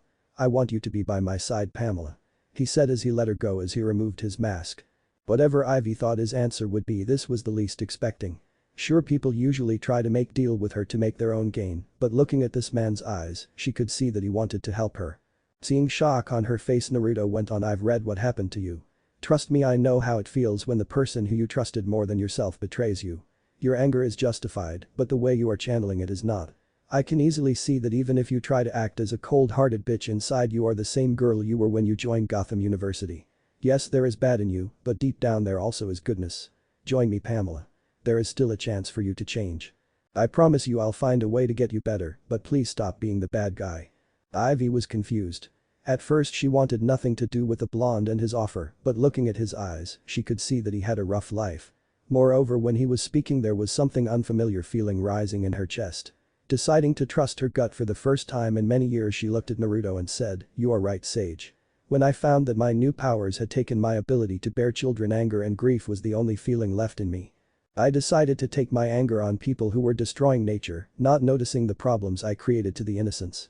I will come with you, Sage, but I will tell you now, I will kill people only in self-defense, and if you ever thought of breaking my trust, I'll kill you in ways you haven't even dreamt about. Pamela, let me tell you something. I never give upon my word, that's my way of life. I am not going to betray you after gaining your hard-earned trust. Now let me introduce myself. The name is Uzumaki Naruto Aka Sage. Nice to meet you," he said. "Well, Sage, the name is Pamela Isley Aka Poison Ivy. Nice to meet you too," Ivy said as they both shook hands. In the time which will come, Naruto and Pamela would often smile remembering their first meeting, as it was the meeting which shaped the future in a different direction. Gotham City, East Side, July 16, 12 o'clock EDT. After convincing Pamela to join his side, Naruto took her to one of his safe houses. He was able to find out that Harley, who was out on a parole, was staying at the docks. He even went there to talk to her only to see the safe house was empty. Currently he was near the place he last sensed the massive energy signature. "This is the place I last sensed the energy signature. Whosoever the person is, he is blocking my mind probe with minimum ease. It seems like I would have to use the Sage mode again," Naruto thought as he sat down on the railing of the roof, showing his precise chakra control. Naruto soon realized that he was having far trouble in going to Sage mode as he usually has. Noticing the difference in environment, he opened his eyes to find himself in astral plane with no sign of anyone around him. "Well, it seems my mysterious friend has decided to talk to me," Naruto thought as he tried to sense the other person, but got no results. "Hello, anyone home?" he shouted impatiently. "It seems that the stories about your behavior were not far-fetched," a feminine voice full of amusement ran through the plane. Naruto sighed and ran through his brain the list of possible candidates who can force him to enter the astral plane and then stay invisible from him, and the answer was none. The strongest telepath he has met since coming to this universe was John, and he wasn't this strong. "What happened, young hero? Are you startled by the fact that someone can force the favored son of the creator and not leaving the astral plane?" the voice asked. Naruto, on hearing the phrase favored son of the creator, realized who the culprit was. There weren't many who knew his relation with the creator, and among those there's only one person or entity to say that, and that said entity was Naruto's best friend apart from Sasuke, who was like a brother more or less. "You can come out, Fee," Naruto said as a smile formed on his face. The plane was illuminated by the sudden appearance of the legendary Phoenix. This time her appearance was changed. She was in her human form with her hair red and the rest of the body made of energy or fire, as it was quite hard to guess, making her look extremely sexy. "It took you long enough," she said dryly. "Well, to be honest, I was a little staggered," Naruto said as he looked down the form of his oldest friend. "What are you doing here, Fee?" "Well, to be exact, I wanted you to help my host," Phoenix said as she stared at Naruto. Naruto stayed quiet for some time. He knew all about the host of Phoenix, they are chosen because of the good in them, but soon the power proves to be uncontrollable, which leads them to becoming mad, and well then shit happens. "Okay, I'll do it," Naruto said as Phoenix smiled. "But before you go, can you help me to find Black Mask and Harleen Quinzel?" Phoenix interjected with mysterious smile. "What have you done, Fee?" he asked as he was seriously spooked with smile. "Well, I repaired Haley's brain damage, which was done by Joker, but the experiments which he did on her affected her body, making it more agile and stronger than she ever was. It took time, but in the end I was able to stabilize her. She is at the Watchtower Medical Bay." I say it was quite fun introducing myself and then telling them about the situation. "The big bad is most suspicious among the leaders and wants to speak to you, and as for Black Mask, he is a GCPD with all the evidence against him," she said as she created a screen to show him what happened. Naruto was glaring at Phoenix, which caused her to smile. Sighing, Naruto left the astral plane to see a girl of around 20 years of age standing before him. She was wearing a green-colored spandex costume which showed her curves just well. "Hello, the name is Jean Grey," the new girl said. "The name is Uzumaki Naruto. Nice to meet you, Jean." Watchtower, July 16, 1400 hours EDT. Naruto just came out from his meeting with the core members. They were quite surprised to hear that Jean was the holder of the Phoenix Force, which is one of the oldest known cosmic entities, representing life that has not yet been born. The Phoenix Force is an immortal, indestructible, and mutable manifestation of the prime universal force of life. Born of the void between states of being, the Phoenix Force is a child of the universe. It is the nexus of all psionic energy which does, has, and ever will exist in all realities of the omniverse, the guardian of creation, and a de facto guardian of the Mkron crystal. The Phoenix is among the most feared beings in the entire universe, having the power to cut and regrow any part of the universe, as well as destroy it entirely, which is part of the Phoenix's purpose. The judgment of the Phoenix. To burn away what doesn't work. Batman was quite afraid of the power Jean possessed and asked Naruto to look after her. The team was taking him being the son of creator quite easily. It seemed that Superman was able to alleviate their fears, which Naruto was quite happy about. Currently the team was taking him to see a person they found in Arctic being frozen around 70 years. By God, Naruto said as he saw the person the League was referring to. Sleeping right before him on the life support system was none other than the first Avenger. Chapter 5. The Team. Captain America aka Steve Rogers was one of the most brilliant men I ever met. He along with a few others was a crucial part in shaping up who I and my friends become. Naruto told me that even though Steve was a man lost in time, he will do anything to ensure justice is maintained. With the arrival of Jean and Cap in the team, new enemies appeared to test our valor and courage. The future was never the quite as many Leaguers wished for.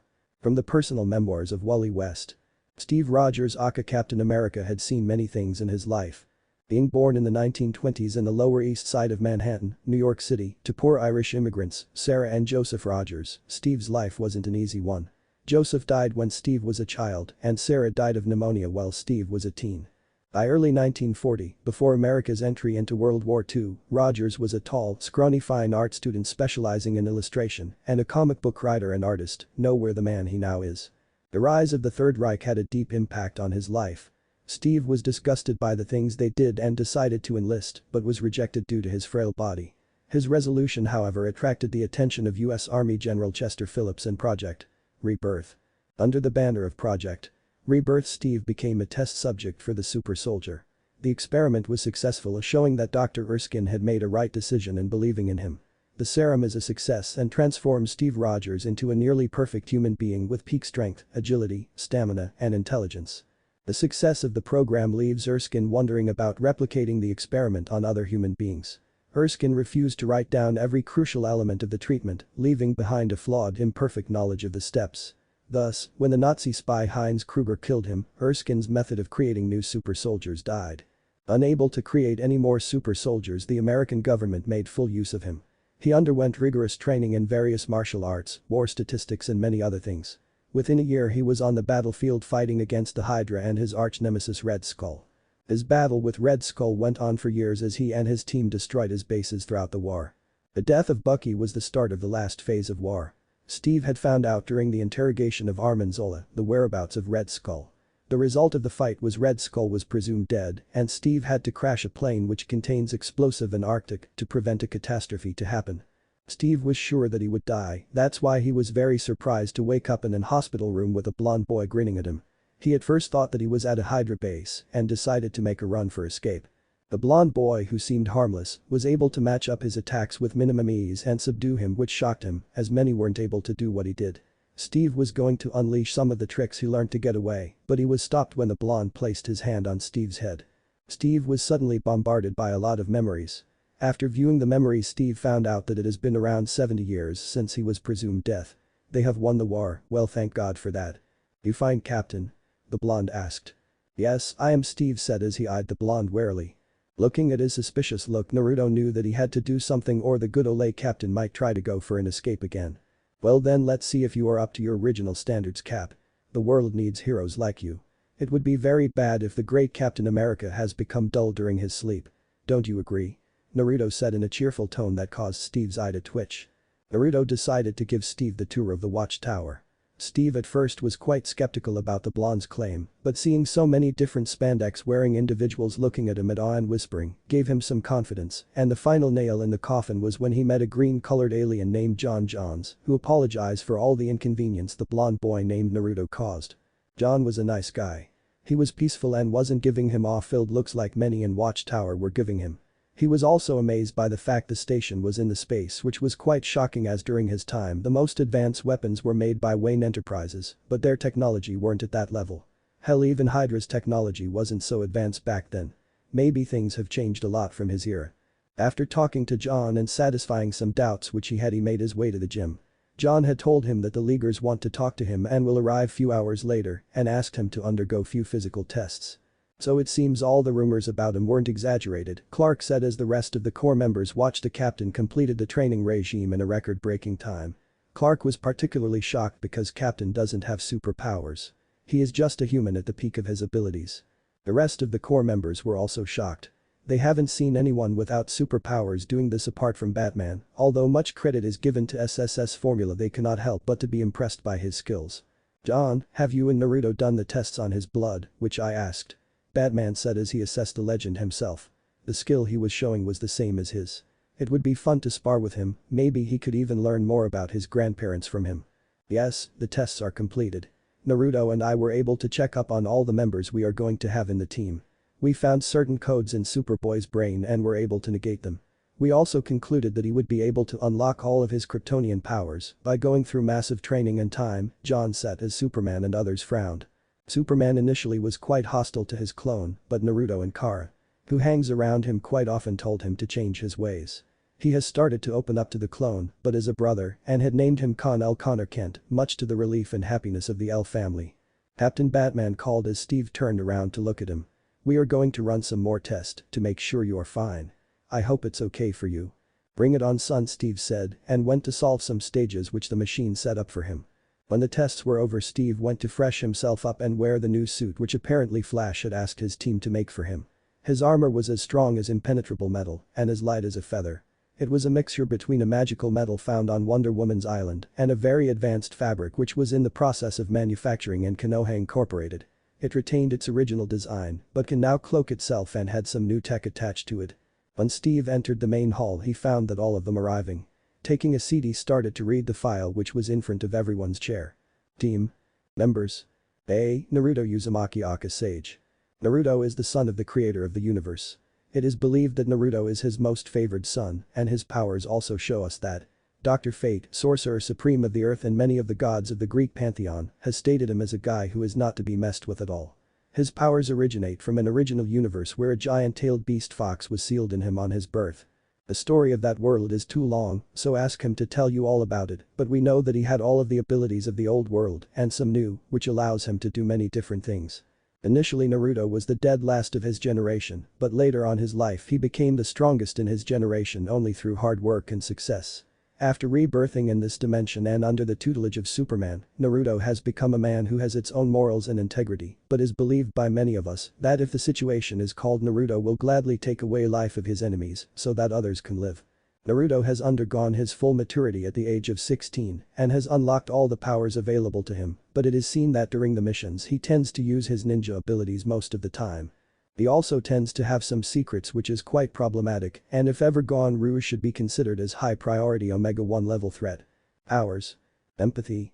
Naruto is one of the strongest empathy in the earth. He has shown during the battles that he can manipulate the emotions of those against whom he is fighting so as to gain the upper hand. The only person in the database who can match him in this criterion is Miss Gray. Chakra manipulation. It is the energy which is produced by the body. In the dimension from which Naruto actually belonged, people were able to use this chakra to enhance their strength, speed, etc. Naruto showed us in his memories that he has one of the largest chakra reservoirs in the world. In our world it can be described as bioelectric energy. Enhanced strength. Can break boulders without chakra, and by using it it's been shown that he can easily match Superman. Enhanced speed. He can run up to 120 km per hour without chakra, and by using it he can match Flash cruising speeds.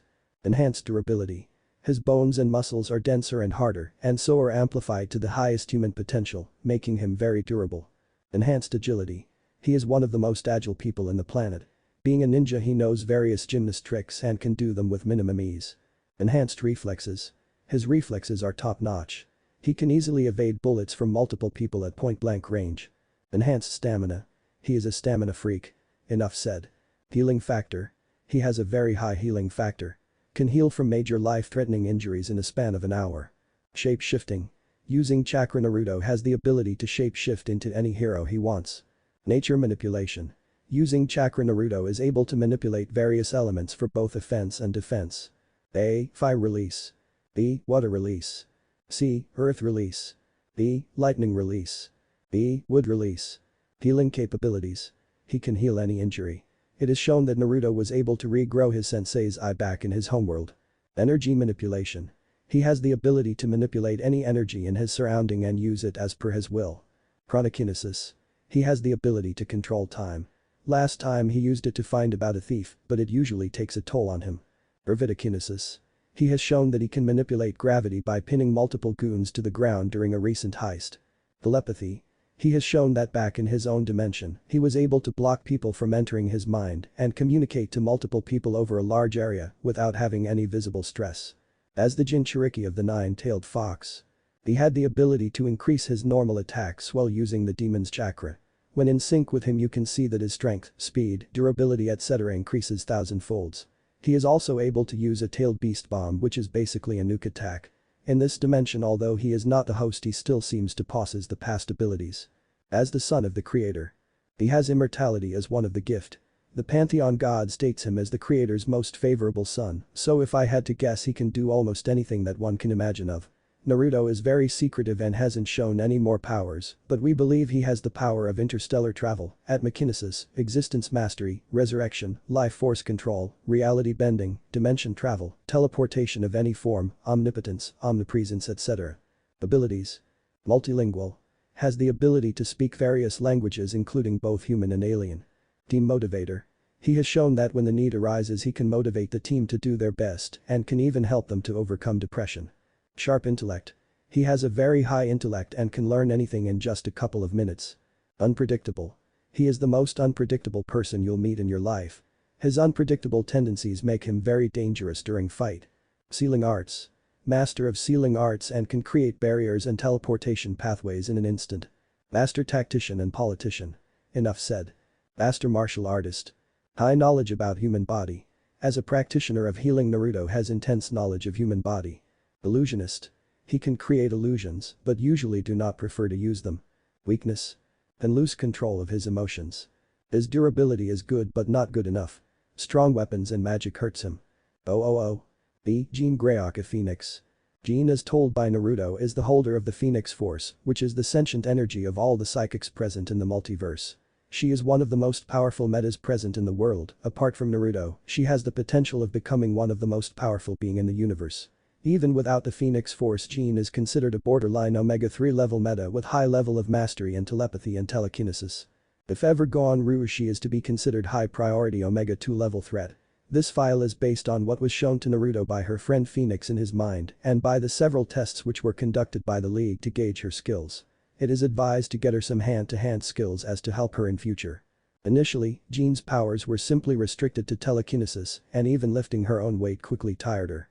With training her telekinesis improved, but it wasn't until after she was released from the stasis chamber she was placed in by the Phoenix Force that her telekinesis really started to become powerful. While accessing the Phoenix Force, Jean's empathy, telepathy and telekinesis are greatly magnified and heightened to an incredible degree. The Phoenix Force also allows her to travel unaided through the vacuum of space, cross interstellar distances faster than the speed of light, and to manifest flames while using her powers, often in the shape of a fiery raptor. Powers. Empathy. On many occasions, Jean has shown to have incredibly strong empathic powers that enable her to control, manipulate and alter the feelings, sensations, and emotions of others. It is because of her empathic abilities that the almighty Phoenix Force had chosen her as its rightful human host. Telepathy. Jean is able to read thoughts, project and broadcast her own thoughts, as well as affect the minds of humans and animals with higher order intelligence, such as dolphins, ravens or dogs. The range at which she can perform these feats is greatly increased while she is accessing the Phoenix Force. After her absorption of Silic's specialized telepathy, Jean's own telepathic skill and power was increased to a level at which she could create psionic firebirds, capable of inflicting mental and physical damage. However, this enhanced telepathy came at the temporary cost of her telekinesis. She has demonstrated the following specialized uses. Telepathic defense. She can manifest her telepathy in a number of defensive ways. Telepathic cloak. She can mask her presence and the use of her abilities from being detected by other psions and psychic entities. She can extend these defenses to others around her as well. Cloaking via telepathy is not perfect and powerful cis may notice and see through this ability. Cloak mind. Ability to rearrange the mental engrams of metas so their distinctive mutant thought patterns cannot be detected by certain devices or by other telepaths. Psychic shield. Ability to erect a psychic shield for protection of herself and the minds of others. Telepathic illusions. She can create realistic telepathic illusions and cause people to experience events which are not actually occurring. Telepathic camouflage. She can alter the apparent physical appearance of herself and other people by altering the perceptions of those around her. This can go so far as to make other people believe that the camouflage people are not there, invisible. A limit, if one exists, is only imposed by the number of people she is trying to fool, not the number of people she is camouflaging. Telepathic manipulation. She can manipulate other people's minds easily, achieving a variety of effects.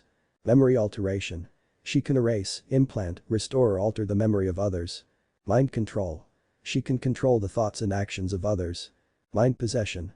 She can possess the mind of another and use that being's body as her own. Personality alteration. She can alter the minds of others by force of will, thus permanently changing their personality partially or entirely. Mental paralysis.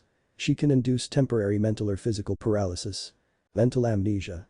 She can erase any awareness of particular memories or cause total amnesia. Mind transferal. She can transfer both her mind and powers into other host bodies if her own physical body was somehow killed. Heal trauma. She has the ability to erase a person's memories and to heal mental trauma through psychic surgery, as well as the power to stimulate or deaden the pain and pleasure centers in a person's brain. Mental sedating. Can telepathically sedate her victims so that, if already rendered unconscious, they remain so for as long as she continues to sedate them. Neural jumpstart. She can increase the speed of neural signals in the brain, which could increase another mutant's powers to incredible levels, but the effect was only temporary. Dilate power. Ability to place psychic inhibitors in the minds of mutant adversaries to prevent them from using their powers. Mind link. Ability to develop a mental link with any person, allowing her to communicate with that person. Psychic blast. She can project psychic force bolts which have no physical effects but which can affect a victim's mind, causing them pain, knocking them unconsciousness or turning the victim brain dead. Astral projection. She can project her astral form from her body onto the astral plane or the physical plane. In the physical plane she can travel in astral form over vast distances. In the astral plane, she can mentally create psionic objects and manipulate the aspects of her environment. She can communicate with others astrally through her own will or through contact with the thoughts and memories of others. Mental detection. She can sense the presence of another superhuman mutant within a small but as yet undefined radius of herself by perceiving the distinctive mental radiations emitted by such a being. Telekinesis. Projection of psychokinetic energy enables her to levitate objects, propel or manipulate them however she wishes, lift herself and move through the air to simulate flight, stimulate individual molecules to create heat, generate concussive force as blasts or bursts, and create protective shields. While she has access to the Phoenix Force, she is able to manipulate matter and energy on a subatomic scale using her telekinesis. She can even change her Phoenix clothes into a set of street clothes and lift multiple heavy objects at once without having any difficulties. Psychic Firebird. She can manifest her telekinesis as a psychic firebird whose claws could inflict both physical and mental damage. Force Field. She can create a telekinetic field to either shield her and her teammates or use it to lift multiple heavy objects at her enemy. Matter Transmutation. She can manipulate and transmute matter on a subatomic level, e.g., turning wood into gold, plant into crystal, and cause physical bodies to disintegrate by altering their molecular structure, etc. As the Phoenix Force Avatar. As the favored and true avatar of the powerful Phoenix Force, Jean may greatly increase her powers by tapping into the life energies of those yet unborn. The Phoenix Force also allows its avatars to manifest additional powers, especially in terms of Jean as its host, house, and self. Jean Grey has the capability to fully create a complete bond between herself and the Phoenix, and on reaching maturity, she will gain the powers of interstellar travel, cosmic pyrokinesis, cosmic teleportation, concussive force blasts, telekinetic sensitivity, resurrection, energy absorption, life force control, immortality, temporal manipulation, atmokinesis, existence mastery. Weakness. Since she is around 18 and had not reached the Phoenix maturity of 25 years, using the force causes strain to her body. She has human durability and is not a very good fighter. See, Steve Rogers aka Captain America. The Super Soldier Serum, SSS, metabolized and permanently enhanced all of Rogers' bodily functions to beyond the peak of human potential. Dr. Erskine described this potential as being the next step in human evolution while still remaining completely human, but often called the perfect man. The secret of the SSS formula was lost upon Dr. Erskine's death. All the intel regarding him classifies him as power level 8, he is to be considered as an alpha 1 level threat if he ever went rouge. Powers. Artificially enhanced physiology. Rogers has no superhuman powers, although as a result of the super soldier serum, he was transformed from a frail young man into a perfect specimen of human development and conditioning. Rogers is as intelligent, strong, fast, agile, and durable as possible for a human being to be without being considered superhuman. The SSS is definite, even if he chose to live an unhealthy lifestyle. None of his abilities would weaken. Enhanced strength. Rogers' physical strength is enhanced to the very peak of human potential. Captain America had been seen bench pressing 544 kilograms 1,200 pounds on each side of the bar, which is consistent with his strength level, as benching is easier than military press lifting. This strength also extends to his legs, enabling him to leap 6 meters 20 feet out in a single bound and 10 feet 3 meters into the air without a running start. He can snap steel handcuffs and chains, and is capable of breaking through wooden walls and steel doors with a single kick. Enhanced speed. He can run at speeds of up to a mile in a minute, 60 miles per hour. Enhanced durability. His bones and muscles are denser and harder, and so are amplified to the highest human potential, making him very durable. Enhanced agility. His agility is greater than that of an Olympic gold medalist. He can coordinate his body with balance, flexibility, and dexterity. Enhanced reflexes. Rogers' reflexes border on superhuman level. His reaction speed is 20 kph, which makes it possible for him to dodge gunfire, even in point-blank range from multiple gunners at the same time. Enhanced stamina. Rogers' body eliminates the excessive buildup of fatigue-producing chemicals in his muscles, granting him exceptional endurance and lung capacity. He can exert himself at peak capacity for an hour without any rest and before showing any signs of fatigue. Accelerated healing factor. Rogers' healing speed and efficiency is at the highest limits of human potential, which means he can heal faster than most humans. The white blood cells, WBCs, and the SSS in his body are efficient enough to fight off any microbe, foreign body and others from his body, keeping him healthy and immune to all infections, diseases and disorders. Also, Rogers cannot become intoxicated by alcohol, drugs, or impurities in the air and is immune to terrestrial diseases. He is also immune to hypnosis or gases that could limit his focus. He is genetically perfect. Enhanced mental processing. His mental performance operates in the most efficient and rapid manner possible and able to processes the world in the most advanced and efficient manner. He possesses perfect pattern solving recognition, limitless information storage retrieval, perfect perception observational skills, and logical philosophical structuring.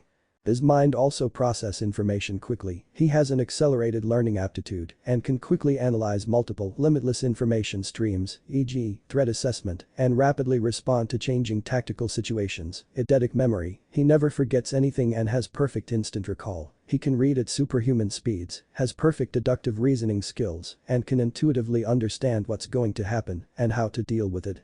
This enables him to remember any military tactic and apply it to any situation, making him the best tactician in history. Enhanced senses. Rogers' senses of sight, hearing, smell, taste, and touch are at the highest possible limits of human potential. Advanced longevity. The SSS halts Rogers' aging due to perfect cells. Cersei stated he will indefinitely maintain his youth. Abilities. Master tactician and strategist. Rogers is an accomplished strategist. He had been widely considered one of, if not the greatest, tacticians on the planet, both on and off the battlefield. He is able to formulate battle strategies, and his brilliant tactical sense allows him to alter any strategy to fit the changing need of the situation. Master martial artist. He is an expert in hand-to-hand combat, being very skilled in multiple martial arts through his training in military combatives and instruction under various private instructors. He may have learned most of his initial knowledge from WW2 trainers, such William Fairbairn and Rex Applegate, who pioneered most the methods utilized in that period. Rogers utilizes boxing, judo and various other disciplines with his gymnastics ability, creating a style that suits his strengths and enables him to use his knowledge to the best of his ability. He is considered one of the finest martial artists on earth. Master shield fighter. His years of training and experience with his unique shield, as well as its physical properties, allow him to accomplish amazing feats with the item. Aside from bashing foes and blocking incoming attacks, he is able to throw it with nearly perfect aim. Rogers can hit multiple targets with the same throw by means of ricochet and could even achieve a boomerang-like return effect, allowing him to strike enemies from behind or retrieve the shield without objects to ricochet from. Advanced military operator. He is well versed in all armed force disciplines including intelligence gathering, escape arts, assassination, demolition, survival tactics, hunting, swimming, mountaineering, march drill skills, map making and reading, decoding cipher and other secret code messages, reading and making woodcraft signs and other secret code languages, disguising, interrogation, computers, explosives, communication systems, vehicles and electronic appliances used in armed forces. Master acrobat. His years of training and experience have made him an expert acrobat, gymnast, and aerialist. He often utilizes these talents in combat for both evasive and offensive purposes. Indomitable will. Rogers is a very strong-willed person. He is able to overcome most forms of temptation and resist the effects of extreme pain, drugs and toxins to a great extent. Rogers accepts his own mortality and as seen during the war, he refuses to rob any being of their freedom. Rogers is also capable of resisting all forms of mind control. Only the strongest-willed individuals have a chance of enslaving him. Professional sketch artist. He has great artistic skill which he developed from childhood.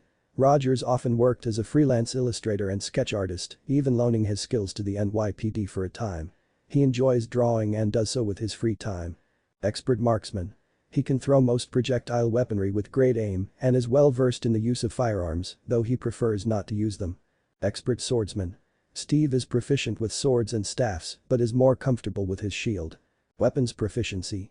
He does not typically utilize weapons other than his shield, but in desperate situations, he wields additional weapons to ensure victory. He is proficient in wielding swords, daggers, throwing knives, staffs, sticks, tonfa, axes, maces and even firearms. Multilingual. Rogers is fluent in English, German, Russian, Spanish, Japanese, at least some French, and some Italian. He might be lingual in other languages. Expert vehicular driver. He is proficient in driving cars, motorcycles, trucks, jets, tankers, helicopters, motorboats, submarines, and some types of trains and utility vehicles. Weakness. Although a human at its peak he is just a man and can be inflicted damage upon easily. B. Power Girl. She is from what we call Earth 2 where all of us existed and she had met with almost everyone, although their origin story may change. She is classified as high Omega 3 or low Omega -2 level threat. Powers. Superhuman solar energy. Power Girl gets the majority of her powers from Earth's yellow star, effectively making her a giant solar battery. Solar energy absorption. Power Girl's powers rely on her cell's ability to absorb and metabolize solar energy from yellow stars like Earth's sun. Her Kryptonian body is a living solar battery that absorbs solar energies and converts them to fuel for vast superhuman abilities that wouldn't otherwise be afforded under Rao, Krypton's red supergiant. Her cells also store yellow sun energy, so she can use her powers under objects, at night, in dark places, and in space. Healing factor. Power Girl has shown to possess remarkable recuperative powers that allow her to quickly heal from wounds and makes her immune to all forms of human or earthly diseases, illnesses, viruses and toxins. Power Girl heals faster when he is closer to the sun and absorbing more solar rays. Solar flare. Power Girl's heat vision is a precursor to a power called super flare. This power utilizes all the solar energy stored within Power Girl's cells, allowing her to resort to an all-out attack. However, Power Girl cannot use it more than occasionally, as it drains her of all the solar energy he has stored up until he can recharge her cells with solar energy, which takes her about 24 hours. During this time frame, she is essentially human in her abilities. Heat vision. It is her ability to emit solar energy from her eyes. They usually resemble bright red or orange laser-like beams, which may be invisible at low temperatures, but extremely bright at high ones. The effective range of her beams is hundreds of feet. It can also reach hundreds of miles wide, instantly disintegrating a person. In addition to varying the beam width, height and intensity, Power Girl has demonstrated a high degree of skill and accuracy in manipulating her beam, being able to use this power with surgical precision and at microscopic levels. These beams can also be used to rapidly expand air or other matter to produce great concussive force. The beams are tremendously powerful and can be used to rupture steel plates and pulverize rock. Super longevity. Power Girl is known to have an extremely long lifespan and much slower aging process, even potentially ageless. Solar invulnerability. Immunity to almost all forms of harm and ailments, including extreme force and extremely high temperatures. Effectiveness has ranged from nothing less than a bursting shell being able to pierce her skin in the beginning of the mythos to being completely unharmed by a star-going supernova to the collapse of universes. Explanations for her ability have ranged from Kryptonians having a molecular structure with a density superior to that of titanium and having strong bonds within the cells of her body that cannot be pulled apart. Flight. Because Earth and the Sun exhibits less gravitational pull than that of Krypton, and also due to her solar-powered body, the Man of Steel can also alter her personal monodirectional gravity field to propel herself through the air at will. Superhuman strength and endurance. Enhanced physical strength far above that of a human and even most superhumans, making her more powerful than a locomotive, is one of Power Girl's signature powers and has often been described as chief among her other abilities. Depictions of the upper limit of how much weight she can lift have ranged from time to time, but any of these claims hadn't been proved. It is possible that Power Girl's powers have no upper bound as long as there are stars or star-like objects. Kinetic energy explosion.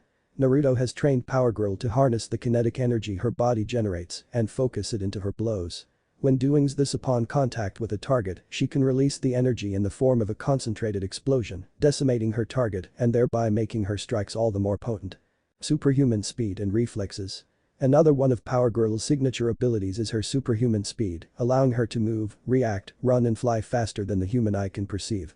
It was originally and famously classified as being faster than a speeding bullet, allowing her to catch bullets in mid-air before they hit her or anyone else. Superhuman breath.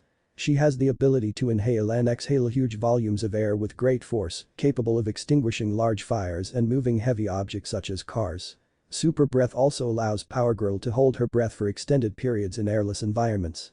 The release, exhalation, of highly compressed air through a valve, such as pursed lips, causes it to drop radically in temperature.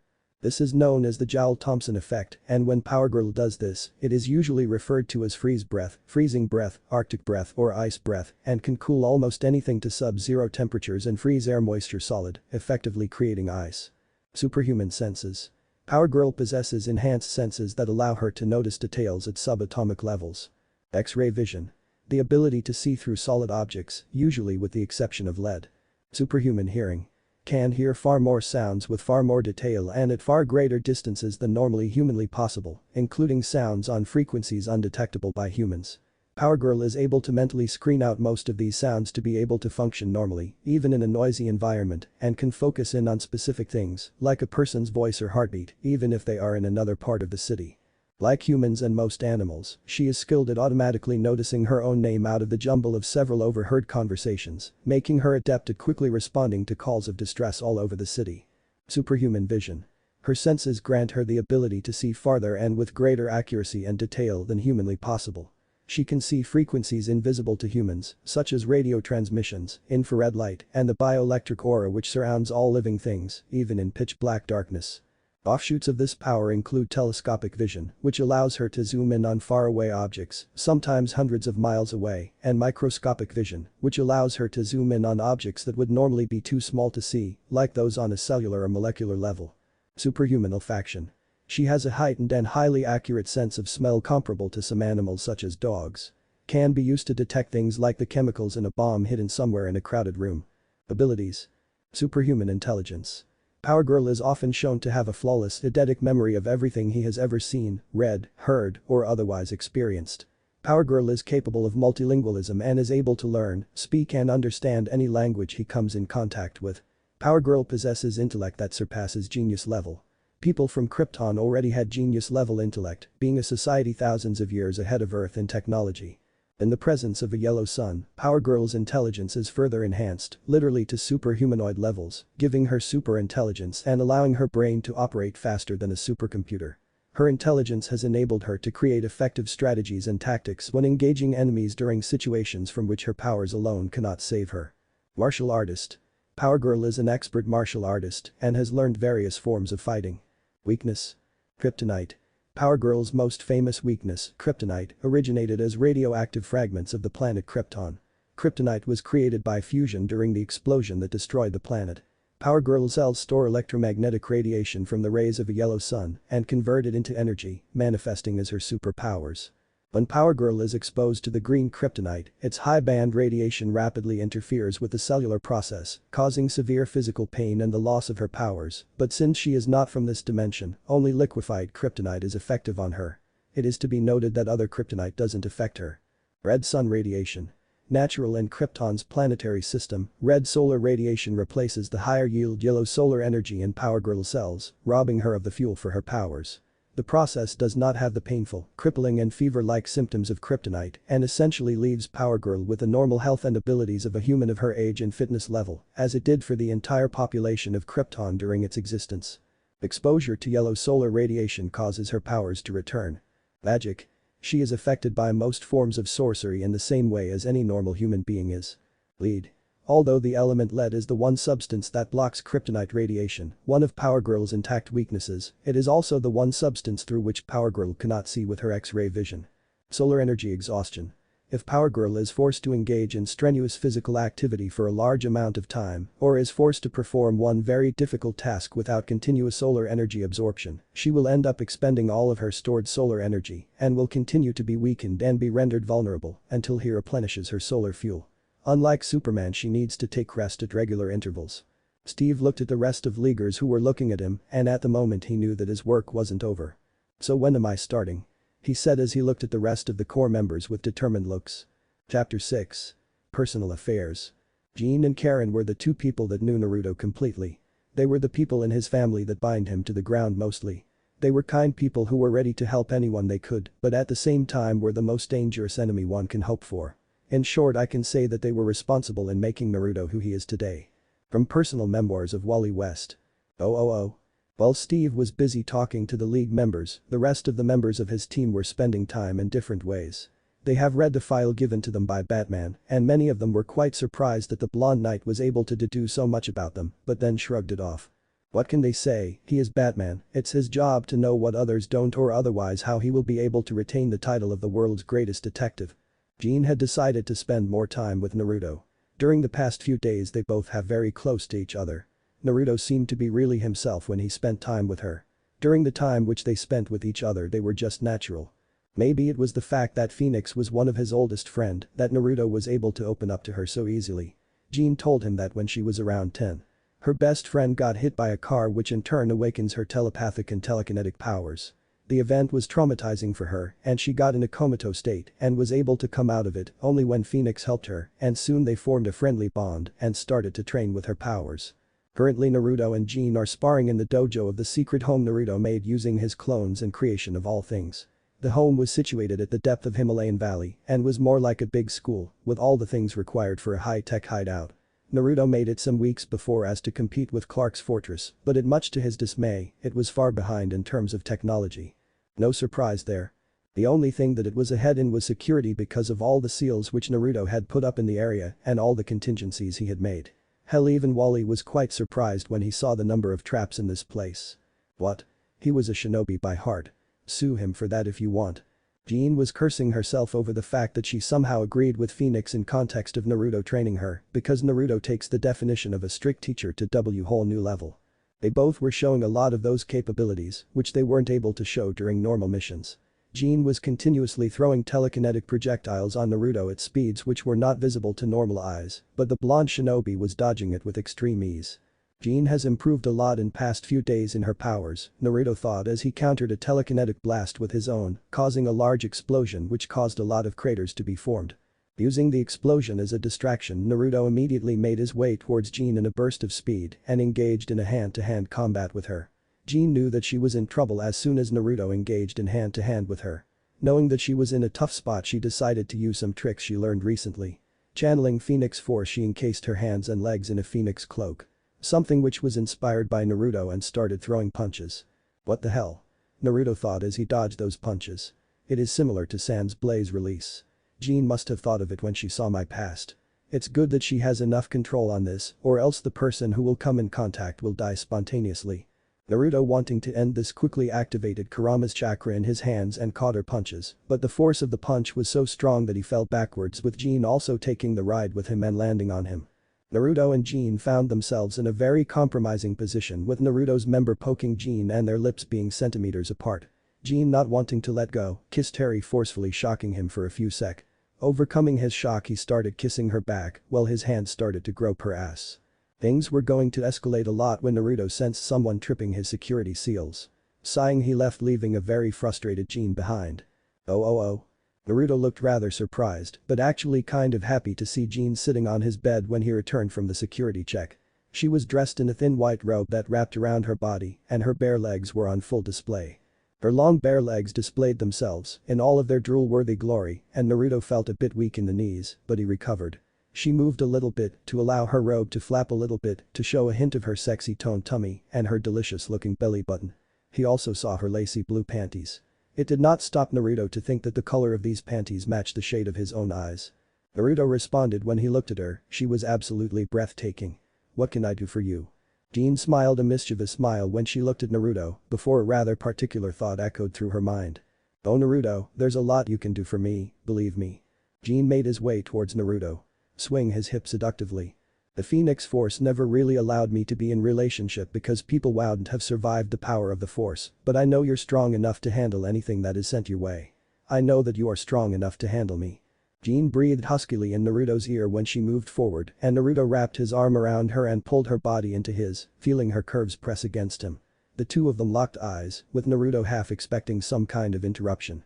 "I love you," Jean said as she snuggled into him. "I know and I love you too," Naruto said as they took a well-deserved rest from the nightly activities. Oh. Naruto made his way to Star Industries headquarters. There was a board meeting today regarding the partnership between Star Industries, Wayne Enterprises and Horizon Incorporated from Tokyo which Naruto bought recently. The press was already having a field day with him buying the Horizon Incorporated. People now knew that he was the mysterious guy who was behind the recent buyings in Metropolis and getting in a fight of wits with Luther Corporation to get some deals. "You ready?" Karen asked as she saw Naruto standing outside the main hall and chatting with Bruce. "Yup," Naruto said. He was more than ready because when you had as much experience as him in dealing people like he did with the civilian council back at Elemental Nations. Oh.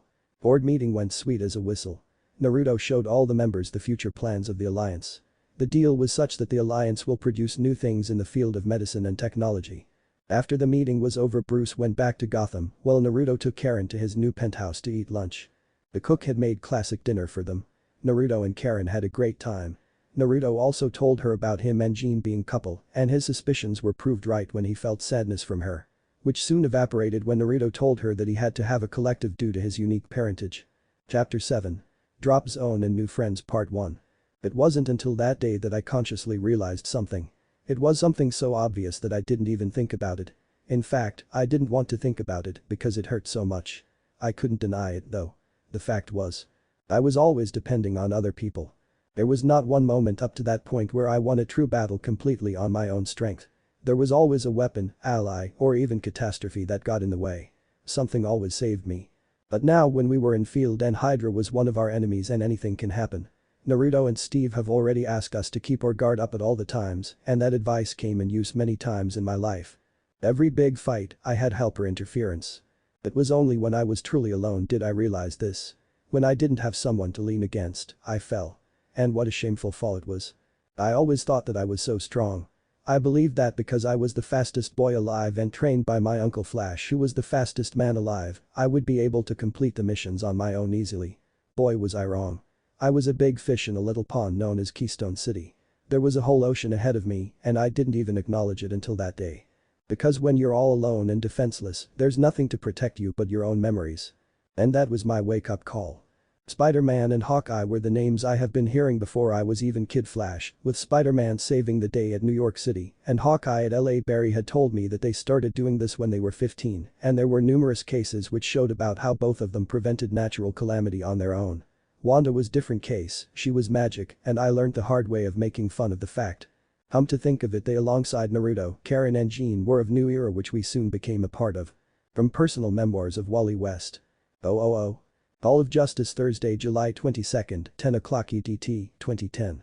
Batman has called all the members of the team which Naruto has named Avengers. It took some time, but soon the whole team was present at the place. Batman, what happened? Karen asked as she sat alongside Naruto and Jean. Batman noticed the fact that the three of them were sitting very closely. He knew from Zatara that the legends which depict about him in the mystical realm states that he will attract many powerful females as his life mates. He could clearly see that the legend was true in a sense. Well, it was a good thing that the both of them, while very powerful, were of good nature and would prevent him from going down a dark path. He sighed and gave type some control on his mini-computer. A holographic file appeared before them. Read it. It contains the information about your new team members. Batman said as he started to think about Joker's latest plan at Gotham. Spider-Man aka Peter Parker. Ours. He is one of the famous heroes of the new era and is classified as threat level Alpha 1. Superhuman strength. Spider-Man possesses superhuman strength enabling him to lift many tons. Spider-Man's physical strength is sufficient enough to enable him to lift and throw objects as heavy as a big rig semi-truck with ease. He must also pull his punches and kicks unless fighting someone of similar or greater physical durability. Spider-Man's physical strength also extends into his legs, enabling him to be able to jump to a height of several stories in a single bound. It should also be noted that when he first discovered his powers as a teenager, they had not developed to that of his prime. Superhuman speed. Spider-Man is capable of running and moving at speeds that are far beyond the natural physical limits of the finest human athlete. Spider-Man has shown to be fast enough to catch up to an accelerating car while on foot but prefers to travel by webs. Spider-Man moves faster than the eye can follow, he has even moved so fast he appears as a blur. Superhuman stamina. Spider-Man's advanced musculature produces less fatigue toxins during physical activity than an ordinary human. This allows him to exert himself physically for much longer periods of time before fatigue begins to impair him. Superhuman durability. Spider-Man's body is physically tougher and more resistant to some types of injury than the body of a normal human. His body is more resistant to impact forces than anything else. He can withstand great impacts, such as falling from a height of several stories or being struck by an opponent with super strength that would severely injure or kill a normal human with little to no discomfort. Regenerative healing factor. Spider-Man has a low-level rapid healing factor. It is powerful enough to recover from severe injuries from broken bones and large amounts of tissue damage in a matter of hours. His aging rate is very slow as compared to normal humans. It is also theorized that since his age rate seems to be decreasing every year, it is possible that he is immortal. Contaminant immunity. Due to his accelerated metabolism, Spider-Man has a higher tolerance for drugs and diseases than normal humans, and he can recover from the effects of larger doses rapidly. His resistance and recovery time to other toxins and diseases varies, but is typically significantly higher than normal. Superhuman agility. Spider-Man's agility, balance, and bodily coordination are all enhanced to levels that are far beyond the natural physical limits of the finest human athlete. Spider-Man is extraordinarily limber, and his tendons and connective tissues are twice as elastic as the average human being is, despite their enhanced strength. He has the combined agility and acrobatic prowess of the most accomplished circus aerialists and acrobats. Superhuman equilibrium. Spider-Man possesses the ability to achieve a state of perfect equilibrium in any position imaginable. He seems able to adjust his position by instinct, which enables him to balance himself on virtually any object, no matter how small or narrow. Spider sense.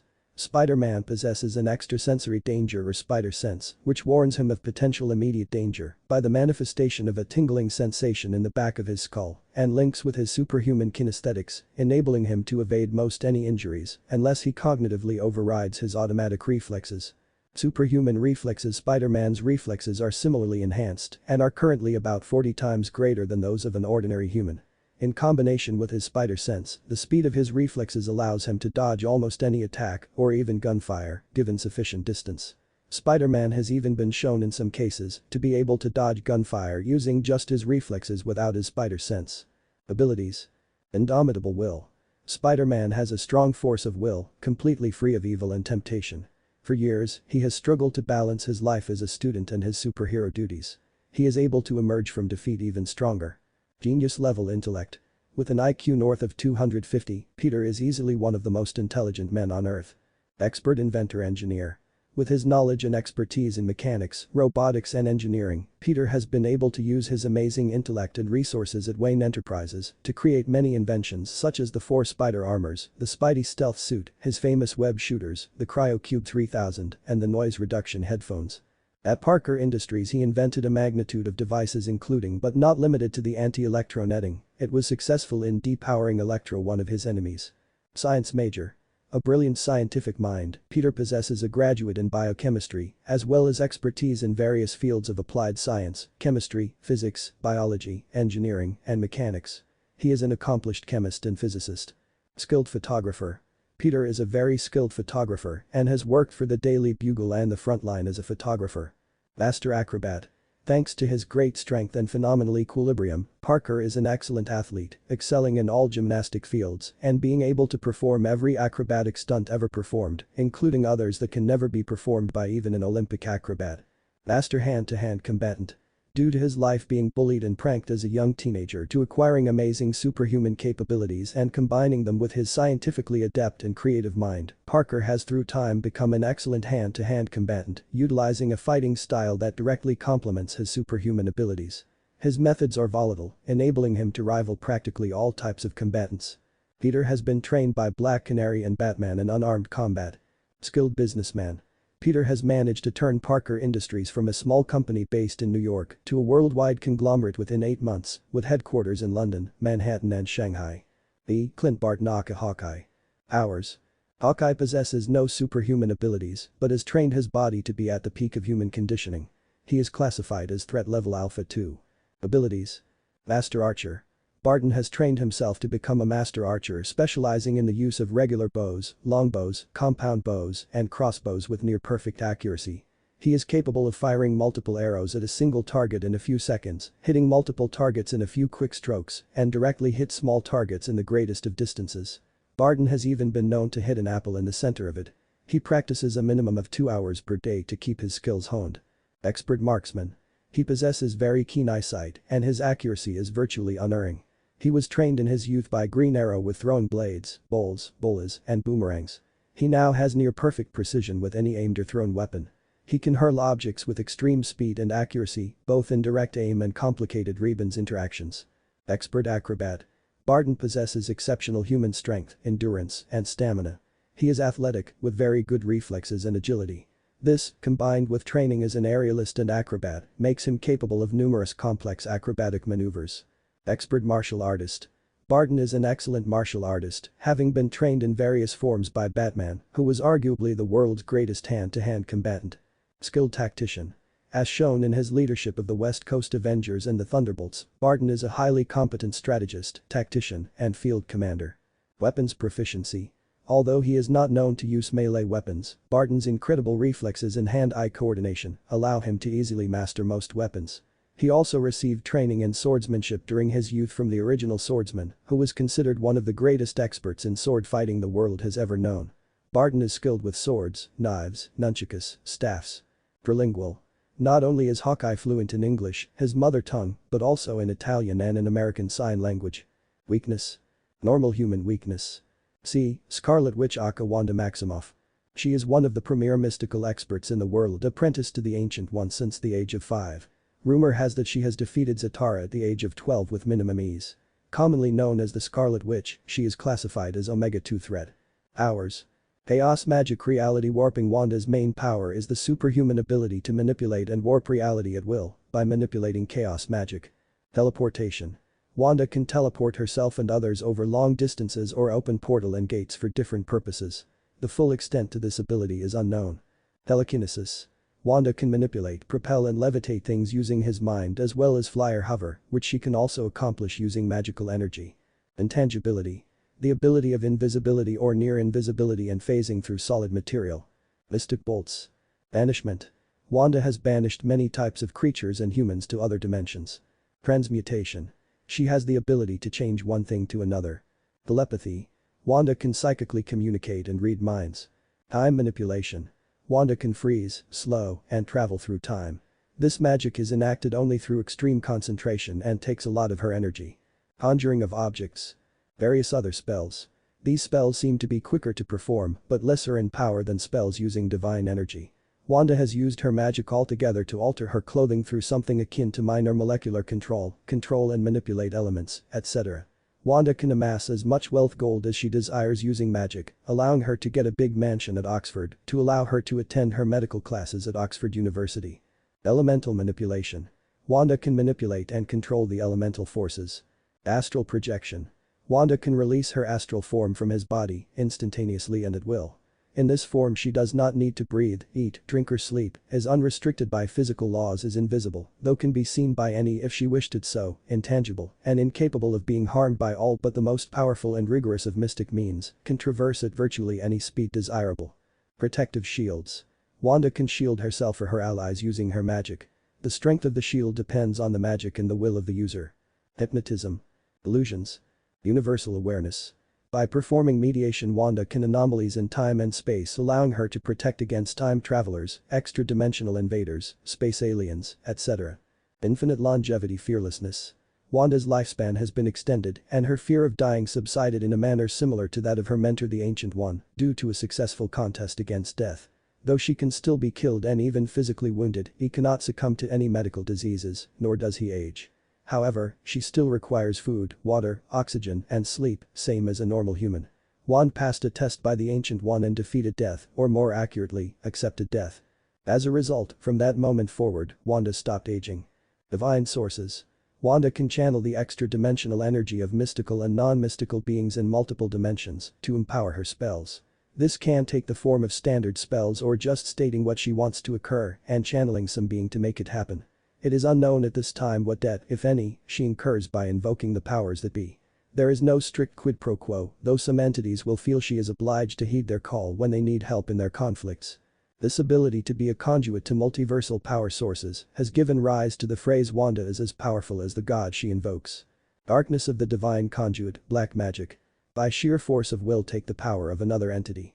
This does not require the use of a spell. The fact that Wanda can do this is a testament to her incredible willpower and strength of mind. This is considered black magic and as such she rarely employs this. Also when taking the powers of celestial entities she absorbs the mind and assumes their duties and roles in the dimension in which they exist. If his will falters, she can lose all sense of self. Although Wanda primarily uses spells that are considered white magic, she will use spells from other disciplines, such as black magic, elemental magic, and catastrophe magic when necessary. Wanda's powers are all mystical. It is prophesied that Wanda's magical powers at their greatest peak exceed that of even Nabu and Clarion combined and may be able to compete against the Ancient One. Abilities. Expert occultist and magical knowledge. During his studies which continued until recently Wanda has gained expert awareness on cults and the extra-dimensional entities they worship, this knowledge as of yet far exceeds any on Earth. Expert strategist. Though Wanda seems to suffer from an impulsive nature, instinctively jumping into situations of life or death, it's apparent that she works best this way possessing considerable strategic skills. Skilled martial artist. Wanda is a skilled athlete and was trained in the martial arts used by Tibetan monks. Weaknesses. Science-based weakness. It has been said Wanda's power is weaker against strictly science-based opponents. Incantations and gestures dependency. Wanda also depends on spoken incantations, mystical gesturing, and his arcane artifacts in her duties. Likely these can be counted as weaknesses. Wanda has been incapacitated various times by being gagged and bound, preventing her from uttering arcane invocations or performing mystic gestures, but it is a minor weakness because she has such control that she can do almost many of her magic mentally as well without any mystical gesturing. Human factor. Another weakness is that Wanda, despite all his spells and magical training, is only human physically. Hence, if not taking proper care of defenses, Wanda can be overpowered by mere blows, energy attacks, or gas. While technically immortal per se, he still must eat, sleep and breathe in order to survive. Astral limits. Such is the skill and mastery of Wanda that she is capable of spending up to 24 hours upon the astral plane before he must rejoin his ethereal form with his physical one, lest succumb to corporeal deterioration, leading to bodily death and eternal suspension as a spirit. So Bats want to tell anything about the two males superhero? Naruto asked, unable to hide his curiosity. Like any superhero he knew who Spider-Man and Hawkeye was. Like Batman was the guardian of Gotham and mainly not many interfered in his business. Spider-Man and Hawkeye were the guardians of New York and law respectively. Superman had told him that Batman has taught both of them at some point in their life and he was very protective of them and treated them like family. They do not belong to the Bat clan as per se, but they were as close as family with Peter, maybe the closest between the two of them. What do you want to know? I think everything is pretty much clear in the file, Batman said as he tried to dodge the question. Their file is not complete and it is pretty much clear that you trust them and what Superman has told me I know that you taught them. Tell me more about them, Naruto said, gaining the attention of the rest of the team who were busy going through the file. Batman sighed and began narrating his tale. Peter Benjamin Parker was born in Queens to CIA agents Richard and Mary Parker. While Peter was still an infant, his parents were assigned to infiltrate the Algerian-based spy ring, controlled by the communist agent Albert Malik. The moment Malik learned that Richard and Mary were double agents, he had them killed by one of his agents in an airplane crash overseas and then framed them for treason. Peter went to live with his uncle and aunt, Ben and May Parker, in Forest Hills, New York. They became Peter's surrogate parents and raised him as if he were their own son. Over the next 9 years, Parker grew to be extremely bright in science and became a high honors student at Midtown High School. Who is this Malik? I sensed a particular hatred for him from you, but there is more to him than what is shown, isn't it?" Naruto asked as he sensed hostile feelings coming from Batman. "We believe that he is someone up in Hydra," Batman said as silence followed. Everyone stared at Steve, who was quiet, but his hands were clenched in anger. Noticing that everyone was looking at him, he took some deep breaths to calm himself. "So how did he got his powers?" Karen asked as she decided to ease the tension in the room. "When he was 15 he was bitten by a radioactive spider which gave him his powers," Batman replied as he looked at Steve worriedly. "Oh okay, what about Hawkeye?" Jean asked while thinking. "Radioactive spider, really? He was brought to me during the end of his training while I met Peter during his early days and trained him. I don't know much about his past and he didn't like to speak about it, but as far as I know he is better than Green Arrow at what he does," Batman said, shocking all of them because Green Arrow was well known for his skill in the league. "What bothers me the most is the fact that they aren't in league, especially Miss Maximoff," Steve asked. "Well, Peter and Clint were too young and well, frankly speaking, they never showed any interest in joining, even becoming adult, primarily because there was no one of their age group in the league. Even Supergirl has remained for the past 3 years because of Superman, and she very quickly left the league after joining college. With Wanda she wasn't ready back then, but we need her now because Kent Nelson is MIA," Batman finished gravelly, shocking the rest of them. "Why not let the three of us go on this recruiting business while Steve stays here and help Wally and others on their mission?" Naruto proposed. "It is fine by me," Steve said. "Okay, let's suit up," Naruto said to Jean and Karen and went towards their room, and Steve sat with Batman and conversed with him. Oh. Hall of Justice, Thursday, July 22nd, 15:30 EDT, 2010. Recognized. Kid Flash, B03, the computer said as Wally walked out of the Zeta tube and saw Batman and Captain America there, which was strange since this was a training session. "Batman, what's going on?" Wally asked. "A mission," Batman said as Wally raised an eyebrow. "You think we're ready?" Wally asked. "Maybe, which is why this will be a covert recon mission. The team is assembling, I'll explain the rest," Batman said as the other 5 walked in. "This La Santa Prisca. This island nation is the primary source of a dangerous and illegal neo-steroid, a strength-enhancing drug sold under the street name Venom," Batman said. "So this has to do with Bane. What's he up to?" Wally asked. "We're not sure. Infrared heat signatures indicate their factory is still operating at full capacity, but all shipments of Venom have been inexplicably cut off. We need to find out what Bane is up to, and this is where the team comes in. This is a covert recon mission only. Observe and report. If the Justice League needs to intervene, it will. The plan requires 2 drop zones," Batman said as he showed them on the holomap. "So who's in charge?" Robin asked, eager to be leader. Batman and Captain America exchanged glances.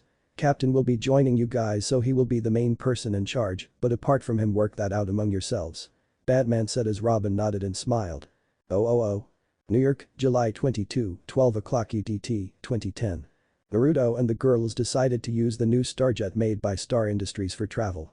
When Naruto decided to drive it, Karen and Jean slapped him on the backside of his head and told him no in big bold letters. After all, no one sane will allow an adrenaline junkie to drive state-of-the-art high-speed jet. Naruto felt like someone kicked his favorite puppy in the face. New York City, one of the most populous, is home to the Empire State Building, Times Square, Statue of Liberty and other iconic sites.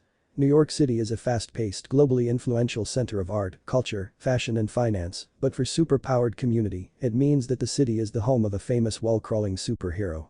The heroes landed the jet at City Park, which at the moment looked like a battlefield, and went on helping people and tending the hurt. Naruto heard a small girl crying for her cat, which was caught up in debris. Naruto lifted a large boulder over his head to reveal a small cat sitting in a small hole between several rocks. The cat cradled an injured paw to its chest as it looked up at Naruto with sad eyes. Naruto used his free hand to reach down and scoop the cat up gently. It released an annoyed meow as Naruto held the animal close and placed the rock back on the ground. A small girl and her parents, who were nearby cleaning through the debris of the destruction, heard the cat meow and came running over. The small girl smiled brightly at the sight of her cat in Naruto's arms. "Mr. Whiskers. Your paw," the little girl said with horror at the sight of the blood on the cat's paw. "Mr. Whiskers is a tough kitty. It's only a small cut and it doesn't look infected. He'll be fine, I promise," Naruto said as he handed the cat to the girl's father, who looked at Naruto with a look of shock and enlightenment. The man's wife came up and grabbed her husband by the arm and taking her daughter by the hand before looking Naruto in the face with a look of appreciation. "Well, what happened here?" Naruto asked as he approached Karen and Jean. "Spider-Man took out Rhino nearby," she said, pointing to the destruction. "Oh, so it is Sinister Six today, or just the big bad Rhino?" Naruto asked as he started to scan the energy to find Spider-Man. "It was just Rhino. He seemed to have somehow managed to escape from Ravencroft alongside Shocker, Karen said as she looked at Jean, who was asking some questions from nearby police officers. It will take a lot of time to get the recruitment done if we all go together at a time, Naruto. We should split up. I'll go and meet Hawkeye and Law, while Karen can get to Oxford while you deal with Spidey, Jean proposed. Okay, see you guys later, Naruto said and leapt to the nearby buildings, while Jean and Kara departed at their respective destinations, using the beta tubes only after making sure to set the jet to return to Star Industrial Base. Traveling via buildings, Naruto soon sensed Spider-Man going to a nearby bank. Increasing his speed, he intercepted his path just a few buildings away from the bank. Hey Spidey, wait up, Naruto called as he saw him. Spider-Man turned around to see a very unfamiliar face in New York City. He was quite surprised to see Sage here. Batman had emailed him about the new team and he was pretty giddy with excitement with the prospect of joining a group of years of his similar age. Hell, even though Captain is of another era, technically he is around 25. Hey Sage, it seems you're the surprise Bats wanted to send me, Peter said in a cheerful voice. It seems you're going after Shocker, Naruto said as he and Peter jumped onto the roof of the building in front of the bank. Yeah, the fool escaped from Ravencroft a few days ago alongside Rhino and has decided to loot the city bank. Peter said, and Naruto could sense some amusement in his voice. Well, he could understand it perfectly. Shocker was one of the easiest and most consistent villains of Spider-Man. Well, it seems that this time he used Rhino as a part of diversion and got in a bank. He had some goons and hostages as well. Naruto said as he looked at the bank. You used that weird sensing thing, didn't you, Peter said. Batman had notified him on some of his abilities and what intrigued among the given was the sensing thing. Naruto said nothing but gave him one of the mysterious smiles. Well, the fate must suck to be a super villain, Peter said, without missing a beat. You take the flunkies. Yeah, it does feel weird for him of all people to have some flunkies. We're just going to have to go in there and do this, Naruto said with intensity flashing through his eyes. He mentally calculated a plan to deal with the hostages.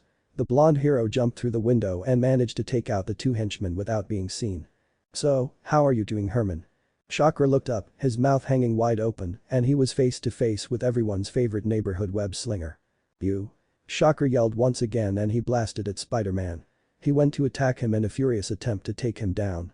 This ended about as well as it did the last couple dozen times he went against Spider-Man. Really, you should come up with another hobby that you don't suck at, because being a villain just isn't your bag, Spider-Man said, and he yanked the vibrating gauntlets away from Shocker, causing him to clatter to the ground once again. I mean, I'm just saying this out of concern, because you're really making me come across as a bully right here, and I don't want to come across like that, I mean seriously. Shut up. Shocker bellowed, but he was punched right in the back of the head. So hostile, Naruto said once again and she showed up next to him. I've got all of the hostages out of here, there's a bomb down here, but he didn't have a chance to arm it. You see, I could have blown all of these people to smithereens. Shocker yelled, but one of the security guards who had been freed smacked him in the back of the head with a billy club.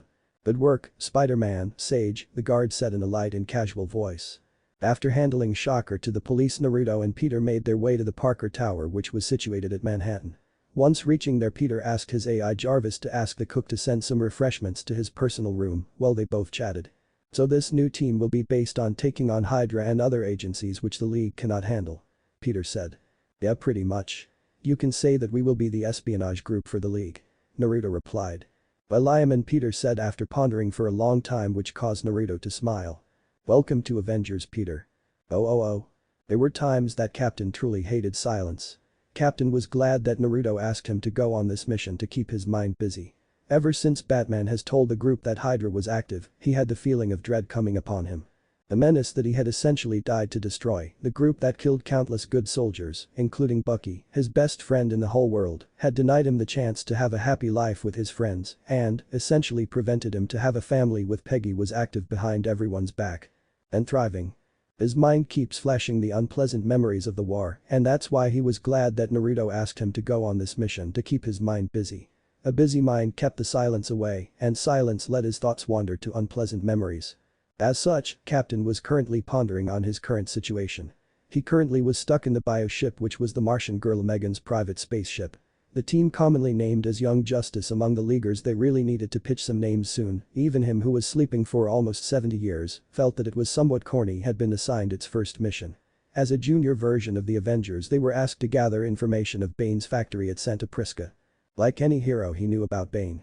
He had read from the League files that he is known for his mix of brute strength and exceptional intelligence and is often credited as being the only villain to have broken the bat. He also found out that Bane was born in the Caribbean Republic of Santa Prisca in a prison called Pinaduro. His father, Edmund Dorrance, had been a revolutionary who had escaped Santa Prisca's court system.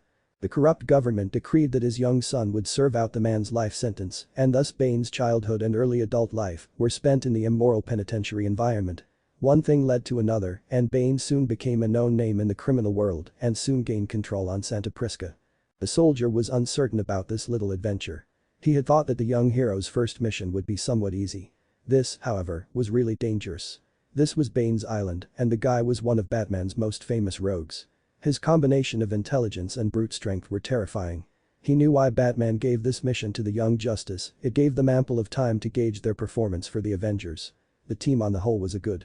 Kid Flash, a speedster with a great scientific mind having the potential to be one of the greatest speedster. Robin, a young Batman with less emo attitude. Superboy, a clone of Superman having some of the vast Kryptonian gifts like super strength, invulnerability etc. Aqualid, an Atlantean with the gift of water manipulation and Megan, a Martian with all the gifts of her species. Steve carefully observed the team. At first they seemed exactly like a miniature version of the core members of the League except Wonder Woman and Green Lantern, but as time passed and he noticed their interactions, he found out that it will take a lot of time for them to work, and the worst problem was the fact that there was no clear leader. Batman had told them to decide among themselves, but Steve knew that wouldn't go well. While Miss Martian and Superboy appeared to have no desire to be in charge, Kid Flash and Robin clearly did. From his own experiences in the matter, the soldier was certain they would argue about it. Personally, Steve thought that Aqualid should lead.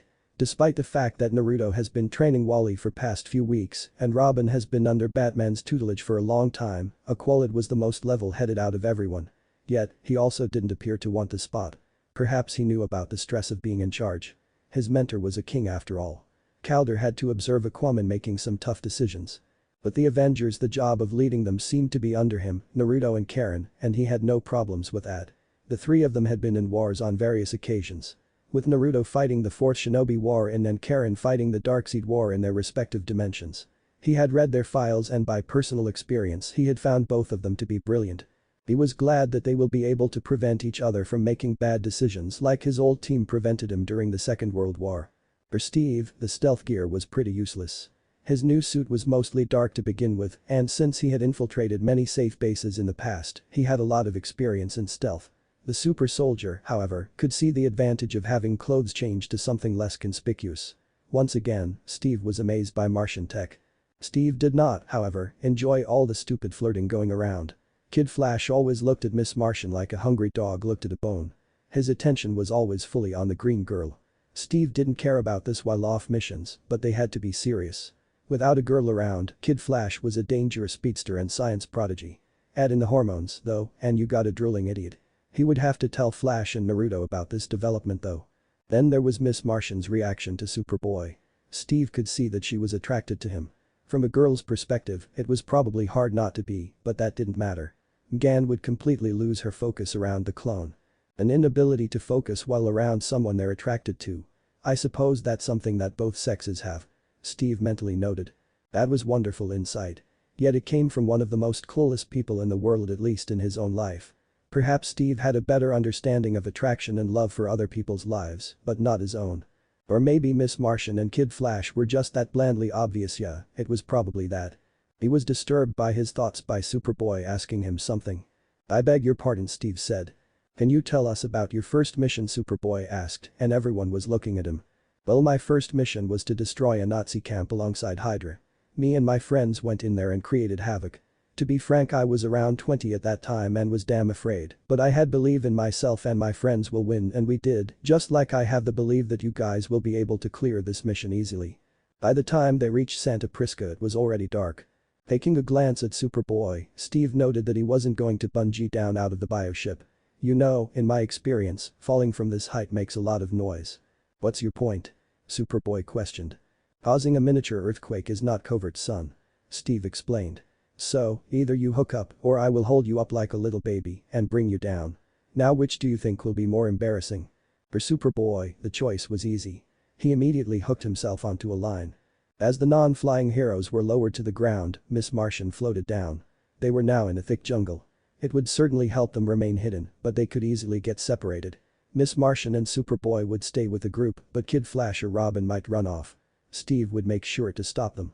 After contacting a Quolid and agreeing to meet at the factory in the middle of the island, the group immediately took off into the jungle. For Steve, the journey was simple as he had prior experience of this, but Kid and Robin were having little problem in the jungle. Suddenly, Superboy stopped them. "Did you hear that?" Steve quickly grabbed Robin by his cape as he saw the younger boy begin to hide. Good thing he was paying attention. If he took his attention off the boy wonder for half a second, Robin would surely have gotten away. "What are you doing?" Robin hissed. "I am stopping you from running off," Steve answered. "We need to stay together and you going all ninja will not help us. Listen carefully because I will not speak again. I am going to be your leader until we separate. After that you all decide the leadership among yourselves, but until then you are following my orders. Do you understand, Robin?" Steve asked with his voice full of authority. "Yes sir," he gulped. "Superboy, what did you hear?" A twig snapped. Superboy answered. "It could be an animal, but we should stop and make sure we're not being tracked." Steve noted. "Agreed." A Quolid answered over the radio. Kid Flash, Superboy, switched to infrared. The two heroes quickly spotted two different squads of guards a bit away from them. They would pass each other long before they could get to the team, so that was a good thing. When their backs were turned, the team could quickly and silently pass by. The sound of gunshots filled the air. "What are they doing?" Steve questioned. "They're attacking each other." Robin narrowed his eyes. "Why?" "Swing wide. Steer clear," a Quolid shouted through the radio. "Roger that." Robin nodded. "Let's go, Captain." "The Quolid stay hidden, me and the rest are going to see what's happening there," Steve commanded, shocking others. "But Batman," said Miss Marion, did not get to finish that sentence. Steve was already off. Using his agility and acrobatic skills, Steve flew in between the two fighting groups. Luckily, they were using normal guns, nothing that would cause him much problem. Steve hit as many people as he could with his shield. Many thugs from both groups were knocked out by his sneak attack. The rest stopped and looked around fearfully. An attack had come from nowhere in their perspective. The super soldier used the surprise to finish off most of the other goons. One, however, still stood. The large man was wearing a mask. In fact, this guy was more muscles than man. That did not mean he was stupid, however. In fact, Steve knew how intelligent that man really was. Because that man could rival the Bat. He was Bane, and he was staring at the now revealed Steve. "El Capitan." Bane lowered his gun. He knew it wouldn't help him against a ghost. "Why are you here?" "Vacation." Steve shrugged. "And you decide to attack me, my men, and my enemies." Bane smirked. "Unusual vacation. And it's about to get stranger," Steve stated. "What ugh?" Bane groaned in pain as Superboy slammed into the distracted man. "What was that?" Robin asked as the others joined the super soldier and clone. "What happened to Covert?" "Son, trust me, sometime making noise has its own benefits. You see, as soon as we landed on the island my gut told me that something was off, and when I heard gunfire, I knew we could easily get some answers from the group whether they are willing or not," Steve said as he looked at Miss Martian, indicating that she has to mind read the thugs, and she began doing that. "So what's next?" Cap Wally asked as he rounded up all of the thugs so that Ngan can read their minds. "We wait." "Why did you blow our cover?" a Quolid questioned after his arrival. Steve looked up from his spot of tying up their enemies. They were going to kill each other. It was unnecessary bloodshed and more important it gave us the chance to let Ngan mind read them to know what is happening here. "Ah. You care." One of the goons mocked. "Why don't you act?" Steve punched the goon in the face and broke his nose. "You don't get to talk." "Isn't that a little harsh?" Ngan flinched at Steve's brutality while reading another thug's mind. "Just because I saved their asses doesn't mean they can give me lip," Steve noted. "So you saved the bad guys from the bad guys?" Kid Flash questioned. "Seems a little weird. Do you know how quickly a stray bullet can kill?" Steve frowned. "It's pretty fast." "I don't really get why you guys are surprised by this." Superboy shrugged. "From what I remember, this perfectly fit Captain's character." "Yeah, the intentions can't be condemned," Kid Flash conceded. "What's done is done, anyway." Robin shrugged. "Besides, I think we just found our answer to what's happening on this island. The cult of Cobra." Steve knelt down by the unconscious cult members. "I've heard of these guys. They're pretty extreme. They worship their leader like a god. Well, it certainly bring back old memories." It was clear about whom Steve was talking about, and by the look on his face, it was clear that if that guy appeared, Steve won't hesitate to kick him in the balls and throw him off a cliff. "Batman didn't mention anything about that," Ngan whispered. "He obviously didn't know," Robin noted. "And these guys were going to kill each other." Superboy stated. They obviously aren't friends. Then that explains why supply was cut off. Kid Flash nodded. Okay then, mystery solved. We should call Batman. Not that simple. Steve eyed his team. What does the cult gain from this? I mean, none of these members are on Venom. We should investigate further. Of course, we should. Robin exclaimed. He was putting it to a vote. Rob. Kid Flash glared at his friend. Steve ignored the team as they argued about whether or not they should call Batman. He really didn't care right now. This thing with Cobra was bugging him. Using Venom was extremely addictive, if he remembered correctly. Cobra was the type of guy who thought about long-term. Having drug addict followers wouldn't help him. But there was someone here that might be able to clear that up. Steve walked over to Bane. This caused the team to watch the soldier as he walked. Aqualid questioned. Captain. Steve knelt down by Bane. Unlike the others, the leader was covered in ice to prevent any possible escape. Steve didn't know how good Bane was at escaping, but he didn't want to take any chances. What does Cobra want with the Venom? Wouldn't you like to know? Bane growled. You can speak Spanish? Kid Flash questioned. Learned it during the war, son. Steve explained. Well, we don't speak Spanish, so English please. Superboy rolled his eyes. Steve caught a twitch though in the clone's face, though. That was a lie. Superboy did understand Spanish. Alright, Steve looked at Bane. You know something about all this. Tell us. Why would I do that for nothing in return? Bane questioned. You don't have a choice really. Aqualid stated. Miss Martian looked over at Bane and focused. I see a secret entrance, but I can't tell where. That's not what I meant. Steve stated. He must know about Cobra's operation. I'll try and get Mormgan focused again. Chica. Bane smiled. Bane isn't that easy. Miss Martian groaned. He's mentally reciting football scores in Espanol. This could take a while. We don't have that much time, Steve noted. Then we should help each other. Bane smiled. After all, the enemy of my enemy is my friend. Steve glared down at the villain. No, the enemy of my enemy is my friend while it's convenient. You don't trust me? Bane glared. I am not like the heroes you have met till now, Bane. I am a soldier who fought against Hydra during the war. I have seen betrayal so many times that I can easily recognize one. So now you have two options: one, you let Miss Martian to read your mind, or else I break each and every bone of your body. Is that clear? Steve stated. Sir, Bane knows this island like a back of his hand, so shouldn't we team up with him? Superboy questioned. No, like I said, he'll betray us when we run out of use for him. Steve looked around at his team. Hap is right, though. Kid Flash nodded. Trusting the bad guy. Not smart. Then what do we do? Gan questioned. This Steve stated to Miss Martian and punched Bane on his face with a small amount of his strength, dazing him a little bit. I know your mind have some precautions, that's why Miss Martian wasn't able to penetrate it while you were unconscious, but when dazed that precaution doesn't work. Does it? DRR. Bane glared at the super soldier. Distract his mind with one of you and take him down with the other. Aqualid nodded. Sound strategy. But I've never done something like this before. Gan fidgeted. What if I fail? You won't, he said. He could easily. Gan's eyes widened. Are you sure? Yeah, let's do it. Steve readied himself to jump into Bane. Be ready now. Steve used his full strength and punched Bane right across his jaw while Gan used her telepathy. He could see that although Bane was dazed and in pain, he was fighting her mind probe. He sighed in relief when he saw her smiling. It seems his plan worked. Did you get it, Gan? Yeah, Miss Martian nodded. I got everything he knows about Cobra.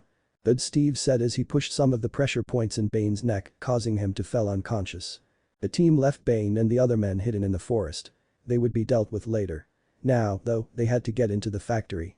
After finding the secret entrance under a boulder, the team quickly made their way through the secret tunnel. It was fortunate that Miss Martian had gotten so much information from Bane. She now knew these tunnels like the back of her hand. Make sure to stay together right now. Steve looked over at Robin and Kid Flash. We cannot afford to be separated. The Qualid, Superboy, and Miss Martian all nodded. Kid Flash and Robin blushed but agreed nonetheless. Steve smiled at their looks. It seems that they were learning after all. After getting into the factory and successfully hiding, Steve looked at the others. There's a computer system up there. Robin, you're the best hacker. On it. Robin was about to go, but was stopped by Steve. What? Something's not right. Steve placed his free hand over his ear. The radio wasn't working. Our communication is jammed. Everyone check their ears. Aqualid frowned. That's not good. We really can't get separated then. Kid Flash noted. I can hear anything you whisper in this room. Superboy noted. That won't help the rest of us with normal hearing. Robin sighed. We need to communicate. Steve looked over at Miss Martian. Can you help with that? Yeah, I can set up a mental link, but Ngan's eyes wandered to Superboy. I don't. Superboy looked away. Superboy, Steve stated. We don't have much of an option, soldier. I trust Miss Martian and I'll advise you guys to do so as well. Superboy slowly nodded. Fine. Okay. Steve nodded at Miss Martian. Do it. If Steve could describe how having the mental link set up, he would say that it felt like a speakerphone had been turned on in his head. It wasn't painful, but it was weird. It seemed that her telepathy wasn't refined that much yet. Can everyone hear me? Ngan questioned mentally. Wow, that's weird. Kid Flash mentally groaned. But it worked. Aqualid nodded at Ngan. It did, Superboy noted. Now, what? Miss Martian questioned. Because of the mental link, we can instantly communicate. Steve explained. Now we can regroup immediately if needed, but for now, we should spread out through the factory. Find out as much as you can and stay in contact. What about that thing that defeated Bane in his memories? Miss Martian questioned. Right now, we should avoid combat, but just in case, we'll stay in groups of 2. Robin and Kid Flash can access the computers. Miss Martian and Aqualid stay low and try to get an idea of what's going on. I and Superboy will go up to the catwalk while taking down some goons silently if we crossed paths. This will allow him to get the best view and scope of what's happening. Is that okay with everyone? Steve finished. Everyone nodded. Okay, let's spread out. The groups then dispersed. Steve quickly grabbed Superboy and they stealthily made their way towards the catwalk. Many a time Superboy would have made the people know them, but it seems that luck was with them that day and they were able to reach to the catwalk. The super soldier then took his X-ray binoculars which Naruto made for him and looked at the island. They look like they're only taking out new shipments. Steve stated. Does Venom expire? Superboy questioned. It takes a long time. Years actually. Robin noted. I read the minds of the Cobra cultists. They keep thinking about some new type of venom. Miss Martian explained. That is not good. Aqualid noted. It could be the substance that made the monster that beat Bane while he was using venom. Yeah, I think that's exactly what it is. Kid Flash informed them. From what Rob hacked, the venom was mixed with blockbuster formula from Cadmus. It changes the user into a powerful monster permanently. Robin explained. It can cause trouble later, Steve thought. Years of practice made it possible for him not to link his private thoughts with a link, thus helping him a lot. I hear a helicopter. Superboy noted. That could be the buyer. Aqualid stated. Miss M, bring Aqualid to the catwalk above at the top of the factory. Steve ordered. We'll meet him up here. Then, you can go take a look at the buyer. Find out who it is. Understood. Miss Martian confirmed. Steve and Superboy quickly met up with Aqualid on the catwalk. Steve noted. We might need to destroy the supply of Cobra venom. Venom can be rather explosive. Robin noted. It wouldn't take much to send this place sky high. Isn't it a little extreme for a covert operation? Kid Flash questioned. Maybe, it depends. Steve looked over the factory. Depends on what? Superboy questioned. Who are the buyers? When are they going to do the trading? If we have a few days until the trade, then we'll be safe to leave and turn this over to the Justice League. But if it happens now, well, we might have to act.